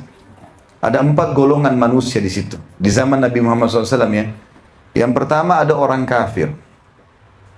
Nabi Muhammad SAW berinteraksi dengan 3 suku Yahudi di Madinah. Qainuqa, Nadhir, dan Quraidah. 3 ini hidup bersama Nabi di Madinah. Nabi interaksi dan Nabi SAW ajarkan kita bagaimana bermuamalah dengan orang kafir. Beliau bertetangga, beliau saling bertukar hadiah, beliau mengunjungi mereka, beliau mendakwahi mereka dan tidak pernah ada peperangan kecuali mereka pada saat berkhianat. Itu mereka buat masalah khianat, maka baru Nabi SAW mengusir mereka dari Madinah. Ada orang kafir, artinya walaupun presiden kita di Indonesia orang muslim hafal Quran 30 juz, walaupun semua menterinya juga hafal 30 juz, kita semua 100% muslim, tetap ada interaksi sama orang kafir. Oh, kenapa Saudi interaksi sama Amerika? Ya akhi, memang orang berinteraksi sama orang kafir. Nabi SAW interaksi sama mereka. Siapa yang larang? Oh, saya nggak mau makan produknya orang kafir. Kalau orang Islam belum punya, mau dari mana? Kan nggak mungkin. Indonesia itu ada begitu. Ayo kita berhenti boikot semua. Mana gantinya? Gantiin, gitu kan? Karena Nabi SAW tetap bermuamalah sama mereka. Ini harus difahami. Nggak boleh cuma fanatisme buta gitu kan. Yang kedua, ada orang-orang munafik. Di zaman Nabi Muhammad SAW ini ada orang munafik, Bapak Ibu sekalian. Pimpinannya namanya Abdullah bin Abi Salul. Namanya Abdullah. Orang munafik, pura-pura Islam. Tapi namanya Abdullah. Ciri-cirinya adalah setiap kali agama Allah ini bilang A, dia bilang B. Allah bilang halal, dia bilang haram. Allah bilang haram, dia bilang halal. Ini masalah ini. Kalau kita temukan orang begini, jangan terpengaruh dengan namanya. Biar namanya Yusuf, namanya Muhammad, nama nggak berpengaruh. Sifatnya sama dengan orang munafik di zaman Nabi. Zaman Nabi namanya Abdullah. Dan di Indonesia banyak di negara kita orang munafik. Pura-pura Islam. Cirinya benci Islam. Islam bilang enggak mau, tolak. Ini gimana caranya? Tapi ada di zaman Nabi, jangan heran. Yang ketiga, ada ahli maksiat. Di zaman Nabi Muhammad SAW, Bapak Ibu sekalian, ada orang berzina dirajam. Ada orang mencuri dipotong tangannya. Ada orang berbohong dicambuk. Ada. Coba baca histori sejarah Nabi. Bapak Ibu kalau ikuti di YouTube ceramah saya, ada tentang sirah Nabi sudah 42 episode. Itu rentetan histori Nabi dari pertama sebelum Nabi lahir sampai Nabi SAW meninggal. Ini kita lihat dalam kehidupan beliau ada sahabat-sahabat yang mabuk, dicambuk, ada yang bohong, dicambuk, yang sebarin fitnah bohong tentang Aisyah berzina. Radhiyallahu anha, dikenal dengan kisah ifk. Dalam surah An-Nur Allah turunkan dijelaskan itu. Maka ada. Berarti walaupun presiden kita muslim, adil, semuanya menerapkan hukum Islam, menterinya semua hafal Quran, salah satunya muslim, tetap ada ahli maksiat. Nggak bisa dipungkiri ini. Jadi nggak bisa hilang itu. Karena di zaman Nabi aja ada. Kan gitu. Masa kita lebih baik daripada Nabi kan tidak mungkin. Tapi ada golongan keempat, golongan orang beriman. Dan ini yang mendominasi. Sehingga tiga kelompok ini tidak leluasa berbuat kesalahan. Nah ini gambaran tentang masyarakat Islam sebenarnya. Harusnya difahami itu ya. Nah banyak orang tidak paham ini sehingga mereka memaksakan hal-hal yang melampaui batas. Kenapa di Saudi masih ada orang yang salah? Masih ada, itu di zaman Nabi saja ada orang salah. Wajar. Kenapa Indonesia negara mayoritas Muslim, tapi masih ada orang yang begini dan begitu? Ya, di zaman Nabi juga ada. Bapak Ibu pernah baca nggak kisah Umar bin Khattab? Orang yang sangat tegas. Tahu Bapak Ibu di zaman kerajaan beliau dari 10 tahun itu, tahun 13 sampai tahun 23, di akhir tahun 23 sebelum meninggal, beliau kirim surat kepada gubernurnya di Irak, namanya Bajalah bin Abda. Seorang ulama tabi'in. Tulis suratnya apa? Kata Bajalah, datang surat Umar bin Khattab kepada kami setahun sebelum beliau meninggal, suruh penggal lehernya semua penyihir laki-laki dan perempuan. Penyihir semua nggak boleh hidup. Hukum. Kalau kedapatan kepergok melakukan perbuatan, hukum. Dan perlu garis bawahi Bapak Ibu sekalian ya, kepergok ini harus syarat. Kalau orang tidak kepergok berbuat, tidak ada hukum padanya. Itu Islam. Kepergok berzina, kepergok mencuri, kepergok baru bisa dihukum. Jadi tidak dalam Islam, Bapak Ibu pernah buat zina, datang ke Ustadz, Kiai, saya pernah berzina. Nggak usah buat pengakuan antara Bapak Ibu sama Allah. Nggak usah dibuka-buka. Kalau Allah masih tutupin, nggak usah dibuka. Sekarang ke depan, Islam nggak lihat masa lalu seseorang. Umar bin Khattab dulu benci sekali sama Islam. Tapi Islam tidak lihat itu, lihat dia sekarang, gitu kan? Seperti itulah. Maka di zaman Umar bin Khattab yang sangat tegas dengan hukum, banyak penyihir laki-laki dan perempuan menyebar. Maka jangan heran di Indonesia banyak dukun. Ya kan? Cuma nggak boleh dibiarkan. Nggak boleh dibiarkan, nggak boleh dijadikan sebagai teman. Ya, seperti kita misalnya dia iklanin di koran lah, apalah segala macam. Jangan dibiarin. Harus dilarang gitu kan. Karena memang tidak boleh. Seperti itulah memahaminya. Jadi kita harus jeli dalam memahami hal-hal seperti ini Bapak Ibu sekalian. Jangan salah. Tidak boleh salah dalam memahami ini. Ya. Tentu ada lebih, ada kurangnya. Yang jelas seperti itulah. Yang saya ingin simpulkan dari semua penyampaian kita Bapak Ibu sekalian. Agama yang sedang kita anut ini panduan hidup. Sempurna. Mengajarkan semua yang kita butuhkan. Harus kita jadikan Islam sebagai tradisi, jangan ditradisikan. Gitu kan? Jangan tradisi yang diislamkan. Jadi cara makan, cara pakaian, cara bergaul, cara berteman Islam. Bapak Ibu yang ada di Amerika ini, saya sangat yakin kalau Bapak Ibu menjalankan Islam yang benar, jadi contoh bagi orang, bisa menjadi penyebab orang dapat hidayah. Dan itu kesempatan yang luar biasa. Akhlak yang baik, tutur kata yang santun, berbagi, menjenguk orang sakit. Ya. Saya subhanallah kemarin di LA sama panitia jalan, ada orang-orang miskin di pinggir jalan, orang non muslim ya. Orang miskin jalan yang tinggal di kemah-kemah. Terus saya bilang, akhi, ini orang minta-minta, bantu. Dia sempat tanya saya, Ustaz, kita bantu orang non-muslim. Oh iya, bantu. Kasih. Nggak ada bedanya muslim sama non-muslim kalau kita bantu. Kata Nabi SAW, khairun nasi anfa'um linnas. Muslim yang paling baik bagi orang lain. Sering memberi, kasih. Berapa banyak kisah orang non-muslim dibantu, gitu kan? Mereka hanya masuk Islam. Mereka masuk Islam.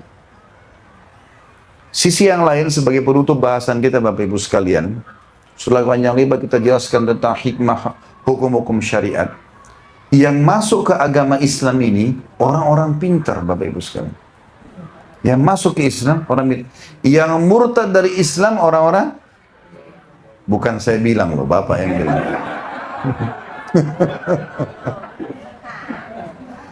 Loh, itu faktanya, ya. Kita temukan orang yang masuk Islam ilmuwan, ya. Dokter, ada dokter beda, gelar dokter. Titel akademik dari sisi selain titel kedokteran. Dokter orang yang mengobatin orang. Insinyur banyak.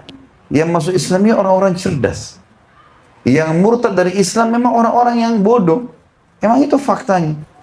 Mereka kena susah, dikasih uang, dikasih baju, murtad. Orang kalau belajar sedikit saja Islam, Bapak Ibu sekalian, subhanallah, biar nggak sholat, disuruh murtad nggak mau. Ya. Itu faktanya ya. Pindah agama, nggak orang mau pindah agama. Walaupun dia belum sholat, kalau Islam dijelekin, panas dia, mau bela. Itu fitrahnya Islam. Berarti ada kebenaran di situ ya. Saya kasih contoh-contoh. Ada seorang profesor ahli penyakit kulit di Muay Thai di Thailand.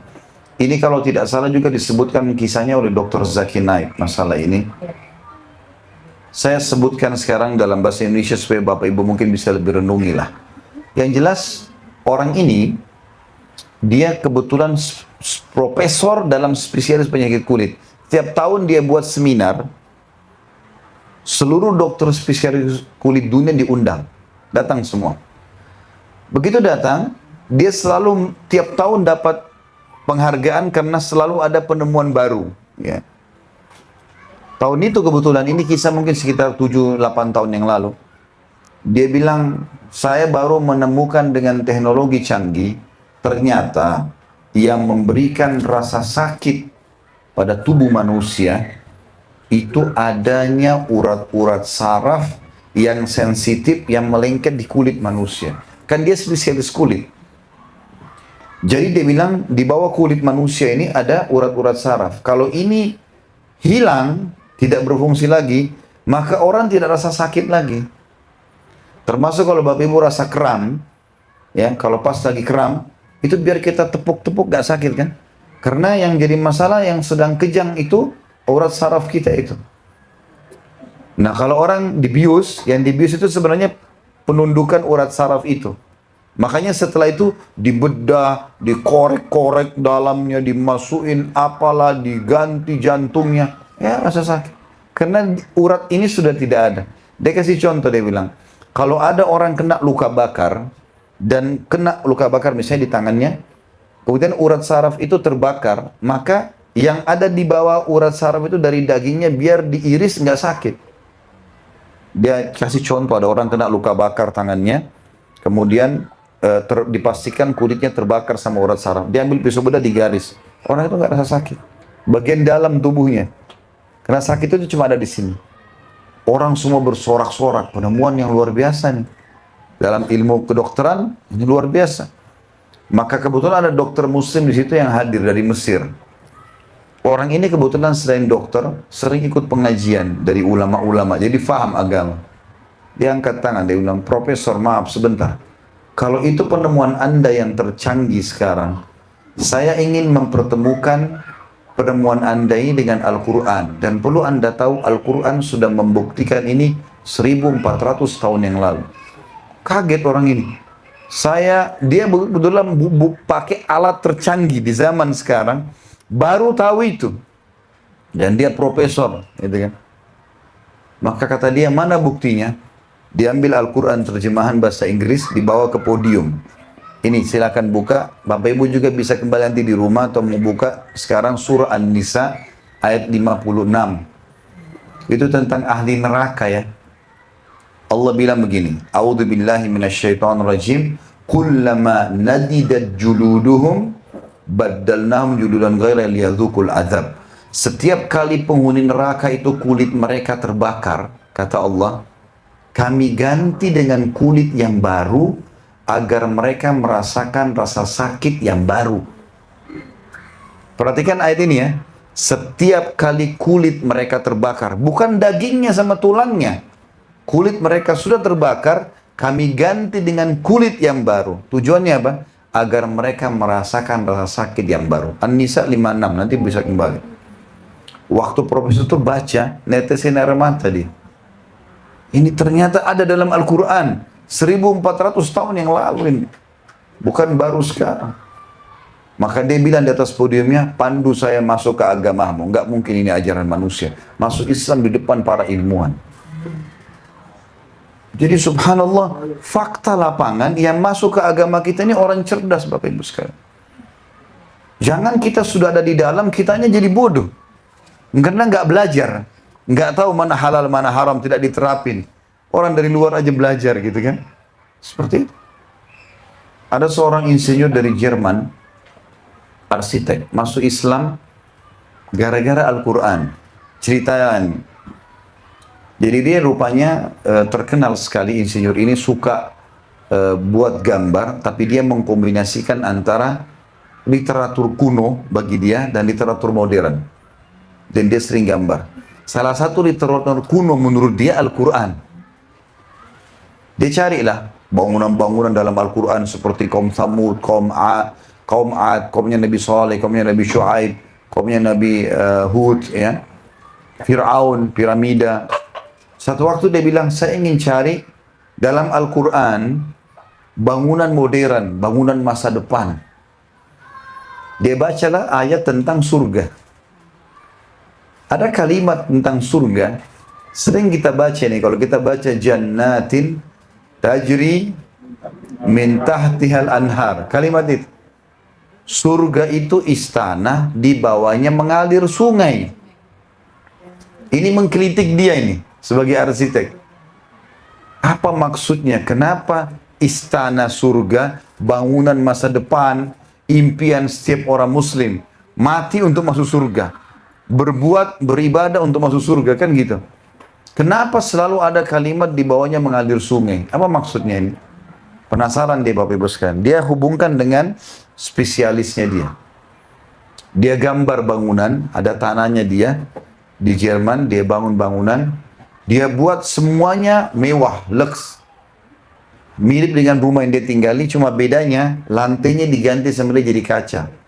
Dia nggak pakai keramik lagi, nggak pakai granit, marmer, dia pakai kaca. Sehingga transparan lantai yang diinjak dengan Di bawahnya lagi ada tak bangunan gitu kan. Itu dibuat air mengalir sama dia. Pakai mesin. Setelah dia selesai bangun bangunan itu, dia nggak langsung tinggalin. Kebetulan dia keliling Eropa. Biasanya dia keliling sebulan, 2 bulan, datang ke perusahaan-perusahaan, tawarin gambar-gambarnya. Gitu kan. Setelah dia pulang, dia cerita bagaimana dia masuk Islam. Dia bilang, saya penat sekali. Biasanya saya butuh 2-3 hari, seminggu, baru saya bisa kembali berpikir tenang. Setelah capek sekali waktu itu. Dia bilang, begitu saya pulang di bandara, ini sebab dia masuk Islam. Dia bilang, saya pulang, saya nggak ke rumah istri saya ke rumah baru. Nyalain semua lampu-lampu. Nyala semua lampu, termasuk ada cetekan listrik yang jalanin air di bawah tuh. Suara air dilihat. Lantainya kaca, kelihatan air itu mengalir. Dia bilang, begitu saya duduk di sofa, 5 menit saja capek saya semua hilang. Hilang semua capeknya, nggak ada capek lagi. Dia bilang, saya penasaran, apa ini? Saya lihat dinding, wallpapernya bagus, tapi sama rumahnya. Lampunya mewah, sama rumahnya. Semua sama. Dimatiin satu-satu lampunya. Terakhir tinggal panel listrik air. Begitu dia duduk, dia dengar gemericik air ini. Baru dia bilang, oh ternyata ini yang membuat saya tenang. Suara gemericik air itu membuat tenang. Dia konekkan sama ayat Al-Quran. Oh ternyata surga yang abadi itu di bawahnya mengalir sungai memang untuk membuat jiwa orang-orang yang sudah beriman ini tenang. Jadi balasannya di sana sempurna. Gara-gara itu cari Islamic Community, cari Islam Center, masuk Islam. Padahal itu ayat hampir setiap saat kalau kita baca Quran. Tajri min tahtil anhar. Oh ya surga di bawahnya mengalir sungai. Orang Islam mau enaknya saja. Tidak ada penelitian, gitu kan. Ya sudahlah, ini begitu saja sudah nanti mati masuk surga. Tapi orang masuk Islam gara-gara itu. Ada kejadian lain Bapak Ibu sekalian. Seorang juga dari Jerman kisahnya sama. Dia masuk Islam gara-gara lihat sholatnya orang Muslim. Dia keluar dari tempat dia. Kemudian tempat proyek dia kebetulan ada banyak pimpro-pimpronya, pimpinan proyeknya banyak. Dia suruh instruksi A dibuat B. Ada yang dikasih instruksi nggak dijalankan. Dia pusing dengan itu. Dia bilang saya keluar. Ini gara-gara masuk Islamnya. Ya. Dia bilang begitu saya lagi keluar macet di jalan dan hari Jumat. Orang-orang Islam di Jerman tidak semua punya masjid. Mungkin seperti keadaan Bapak Ibu di sini, maka mereka sewa pinggir jalan. Kalau kayak kita mungkin di Indonesia kayak melalui Pemda, hanya untuk sholat Jumat bisa bubar. Pas macet mobilnya di dekat orang lagi sholat. Dia lihat orang sholatin lagi macet, imamnya Allahu Akbar, di belakang semua Allahu Akbar. Imamnya ruku, Allahu Akbar, ruku semua. Imamnya sami Allah liman hamidah, semuanya ikut sami Allah hamidah. Tidak ada yang berani melanggar imamnya. Padahal yang di belakang itu tidak kenal imamnya. Dia bingung, apa ini orang-orang buat? Dia saja pimpinan proyeknya sudah dikasih gaji, masih nggak mau patuh. Ini orang siapa ini yang jadi imam? Di depan kok bisa semua orang patuh sama dia? Sampai salam, setelah salam baru bubar semua. Dia mulai baca tentang Islam, masuk Islam gara-gara itu. Saya tutup dengan kisah terakhir. Tentu banyak kisah ini, kalau Bapak Ibu lihat di YouTube ada ceramah saya, judulnya juga Hiduplah Mulai Dengan Islam. Cukup banyak saya sampaikan kisah-kisahnya. Di antara kisah yang terakhir Bapak Ibu sekalian adalah masuk Islamnya seorang pemuda di Amerika. Ini kisahnya, karena ini di negara yang Bapak Ibu ada. Ya. Kebetulan ada seorang pemuda Muslim, kuliah sama-sama mahasiswa, tinggal di apartemen bersebelahan. Saya tidak ingat di kota mana, tapi yang jelas itu kisah nyata. Kebetulan Ramadan. Dan kebetulan si Muslim ini lagi nonton, mau nunggu sholat tarawih malam 27 di Mekah. Dia lagi nunggu, tetangganya rupanya Nasrani, bel, teman kuliahnya. Masuk di apartemennya, duduk, ngobrol sama teman, lalu dia bilang, itu masjid kalian ya? Sambil lihat Mekah. Mekah ini di malam 27, Bapak Ibu sekalian, luar biasa nih. Luar biasa. Bapak Ibu sudah lihat belum cuplikannya Ramadan tahun lalu ini? Di malam 27, Tawaf nggak bisa jalan. Saking penuhnya manusia, padahal Masjid Haram sudah diluaskan. Ada cuplikannya di WA saya. Ya. Maka ini luar biasa manusia ini, banyaknya luar biasa. Sampai ke jalan-jalan. Maka si muslim bilang, iya itu masjid kami. Dan ini sekarang mereka akan sholat gitu. Lalu tiba-tiba si muslim tanya si Nasrani, menurut kamu berapa jumlah orang yang kamu lihat itu? Kata si Nasrani, kelihatannya puluhan ribu orang, banyak. Kata si muslim, itu 3,5 juta. Karena lantai 1, lantai 2, lantai 3, sama pelataran semua penuh. Orang tunggu malam Lailatul Qadar kan. Waktu itu kebetulan kejadiannya Bapak Ibu sekalian antara azan dan iqamah isya. Jadi belum iqamah isya, tapi sudah azan. Sudah azan. Sebentar. Maka Bapak Ibu sekalian pada saat itu si muslim bilang kepada Nasrani, kira-kira menurut kamu bisa nggak mengatur orang sebanyak ini kurang dari 5 menit? Kata si Nasrani, mana bisa? Manusia sebanyak itu. Biasanya antara azan iqamah, kalau di Masjid Haram Bapak Ibu sekalian, ada yang sholat, ada yang duduk ngobrol, ada yang lagi minum air zam-zam, ada yang lagi jalan, cari shaf. Manusia lagi berantakan begitu banyaknya, tawaf begitu banyak kan gitu. Kata dia, nggak mungkin, 5 menit. Bahkan si muslim bilang, kurang dari 5 menit. Bagaimana caranya? Kata si muslim, lihat aja sebentar lagi. Kebetulan waktu itu antara azan dan iqamah isya. Belum terawihnya ini. Tiba-tiba iqamah. Syekh Sudes datang nih. Imam Masjid Haram datang. Setelah iqamah, dia ucapkan satu kalimat. Istau. Luruskan. Tiba-tiba yang duduk berdiri, yang jalan masuk di shaf, yang makan berhenti. Dan ini orang Nasrani ini sempat tanya, ini orang-orang ini tahu siapa imamnya, tahu nama, tapi tidak kenal. Ini bukan atasannya, bukan orang tuanya, nggak kenalin. Baik, mulai satu kalimat lagi, Allahu Akbar. Semua Allahu Akbar. Nggak ada yang berani bantai. Kita tahunya orang Islam kalau tidak ikuti imam batal sholatnya kan gitu. Tapi orang Nasrani lain pandangannya, dia nggak pandang itu. Mulai baca ayat, semuanya dengar. Tidak ada yang berani keluar dari shaf. Allahu Akbar. Satu instruksi lagi, ruku. Semua ruku. Nggak ada yang berani angkat kepalanya. Kalau kita orang Islam tahu angkat kepala, ini batal sholatnya.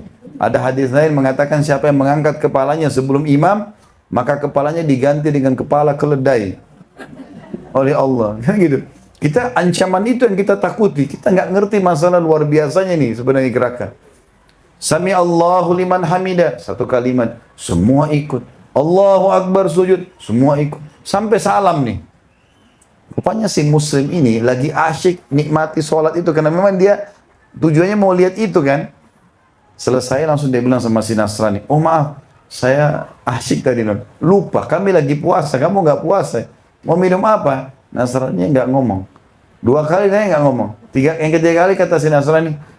Ajak saya masuk agamamu. Ini nggak mungkin buatan manusia.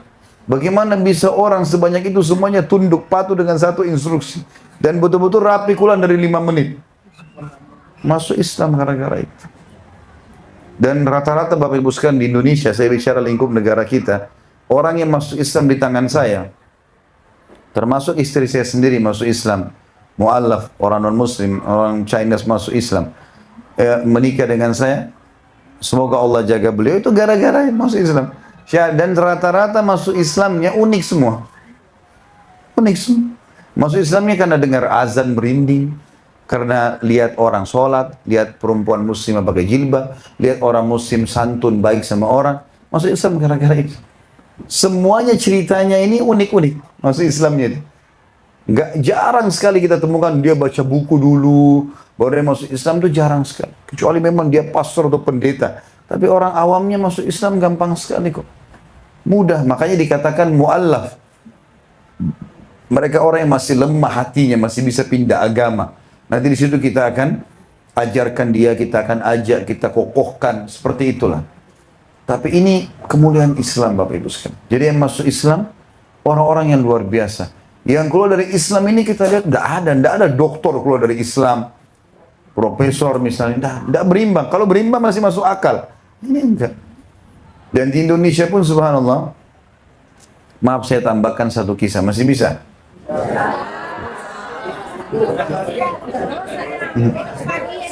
Sampai subuh. Kalau di Indonesia sih nggak ada masalah karena masih pagi di sana ya. Di sini Masya Allah jam 12 malam ya. Jam 11 ya. Baik, ada dosen kami, dosen saya namanya Dr. Abdullah Musnid. Semoga Allah jaga beliau. Beliau pernah ngajarkan kami, waktu itu saya kuliah tahun 94 sampai 98, 4 tahun. S1, beliau ngajar di tahun tingkat terakhir kuliah, di tahun 98. Mengajarnya itu materinya namanya Hadir Alam Islami, kondisi keadaan negara-negara Islam. Salah satunya dia cerita tentang Indonesia. Saya pun tidak tahu tentang kisah itu. Beliau bilang di sini ada dari Indonesia. Ya, ini Khalid dari Indonesia sama teman-teman. Beliau kenal betul, kenal baik sama saya. Dia bilang, sudah tahu belum di negara kamu itu ada terjadi sesuatu? Saya bilang, apa itu Syekh? Gitu kan. Syekh itu kita panggil kayak guru dosen ya. Apa itu? Dia cerita, dia bilang, sampai kepada kami berita dan itu kisah nyata. Katanya di salah satu perkampungan Indonesia, entah di mana itu ya, bahasa beliau nih, saya juga tidak tahu itu. Beliau bilang di sana pernah ada terjadi, ada satu pastor yang ditugaskan dan digaji oleh Vatikan itu untuk mengkristenkan kampung itu. Maka dia terus saja membawa sumbangan segala macam sembako, biasa kita di Indonesia bagi-bagi sembako, Indomie, gula segala macam. Sampai orang-orang kampung itu mau pergi ke gereja dan dia caranya dia ajak kalau mau dapat gratis silakan tapi ambilnya di gereja ya dan dibagi pas hari Minggu. Jadi mau tidak mau mereka dengar nyanyi-nyanyi dulu baru kemudian bagi. Lama-lama diajak nyanyi, tidak usah pindah Kristen tapi nyanyi-nyanyi saja. Orang ini rupanya foto nih dikirim ke Vatikan. Nih, satu kampung ini bisa menyanyi-nyanyi Kristen juga bisa murtad gitu. Ini sudah murtad nih. Dikirim fotonya pakai kopiah hitam, ibu-ibunya pakai jilbab masuk ke gereja. Satu kampung. Akhirnya Vatikan utusan khusus datang ke Indonesia. Dilihat, dikumpulin semua, coba suruh nyanyi, nyanyi semua, hafal lagu gereja. Karena setiap minggu dapat beras. Jadi hafal. Kata utusan Vatikan ini kisah beliau ya, saya tidak tahu ini. Tapi mudah-mudahan kata beliau ini bisa benar. Dia bilang, akhirnya si orang utusan Vatikan ini bilang, supaya sebagai bentuk gembira, ini kegembiraan, kita bagikan kertas pada seluruh masyarakat ini, suruh tulis apa yang dia mau. Kita kasih semua, mau sapi, mau tanah, mau apa kasih. Anehnya pada saat dikumpulin kertas, semuanya tulis, saya mau haji.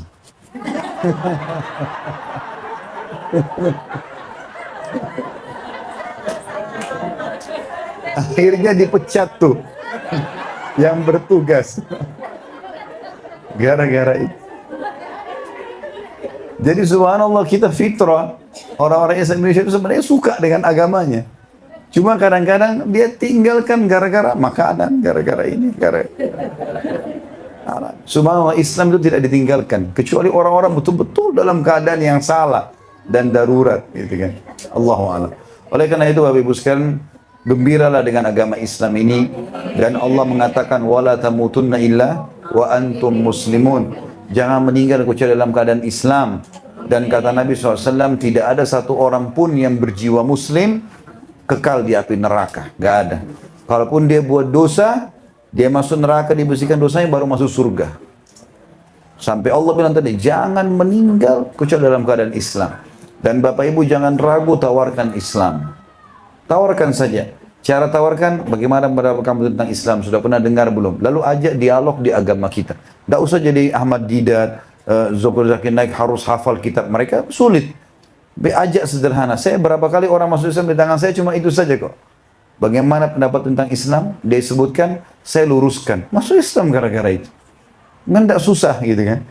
Dan kalau orang mau masuk Islam, jangan dikasih kitab tebal dulu ya. Nah ini pelajari dulu. Kalau dia mati malam itu kita berdosa. Ya. Suruh syahadat dulu. Masalah nanti dia belajar itu nanti. Yang penting syahadat. 1 menit lagi mati masuk surga itu. Tapi kalau kita tunda kita penyebabnya. Pernah ada soalnya gitu di Indonesia. Ada satu anak muda datang kepada saya. Waktu itu ada pengajian saya nginap di satu hotel di Makassar. Kemudian dia bawa, Ustadz ini teman saya sudah lama masuk Islam dari tahun lalu. Terus kenapa nggak syahadat akhi? Saya suruh pelajari dulu, dikasih kitab tebal. Saya bilang ini orang kalau meninggal, kamu tanggung jawab ini.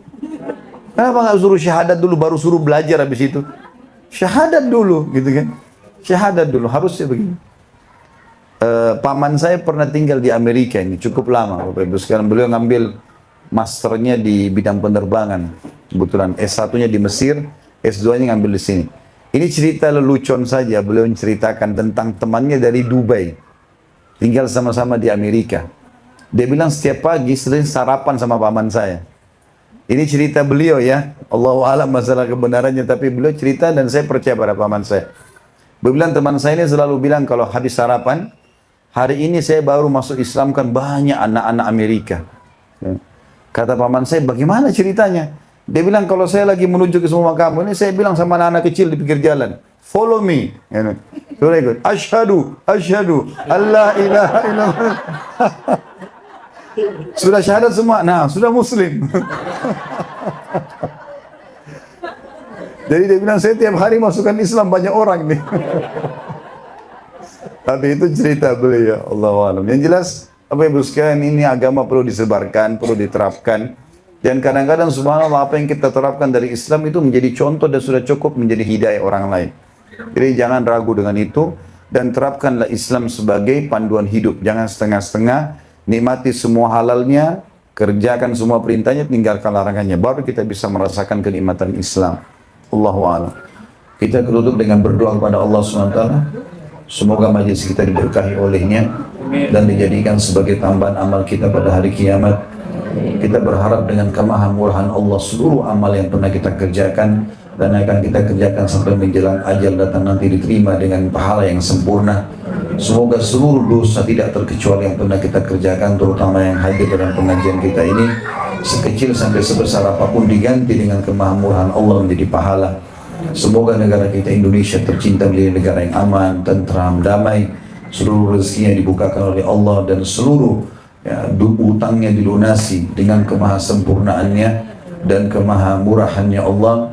Dan semoga seluruh pemimpin negara kita diberikan hidayah petunjuk sehingga mereka bisa menjalankan tugas-tugas mereka dan mereka mendapatkan pahala maksimal dan juga lepas dari tanggung jawab hari kiamat. Dan seluruh masyarakat Indonesia secara khusus, muslim atau non muslim, semuanya mendapatkan hak mereka penuh yang sudah Allah SWT wajibkan dari pemerintahnya.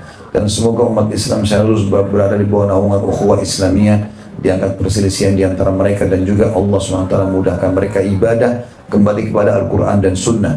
Dan selalu kita doakan saudara kita di Palestina, di Syria, di Yaman, di Irak, di Myanmar, di Ahsa, dimanapun mereka berada sedang tertindas. Semoga Allah ikhlaskan niat mereka, terima para syuhada mereka, muliakan Islam di tangan mereka dan tangan kita semua. Dan semoga Allah partisipasikan kita bersama mereka di pahala, baik dengan doa, dengan harta, juga dengan jiwa kita. Dan semoga Allah dengan kemahamurahannya menyatukan kita semua di surga Firdausnya tanpa hisab, sebagaimana disatukan di majelis ilmu yang mulia ini. Kalau benar pasti dari Allah, kalau salah pasti dari saya, mohon dimaafkan. Subhanakallahumma bihamdika asyhadu an la ilaha illa anta astaghfiruka wa atubu ilaik. Wassalamualaikum warahmatullahi wabarakatuh.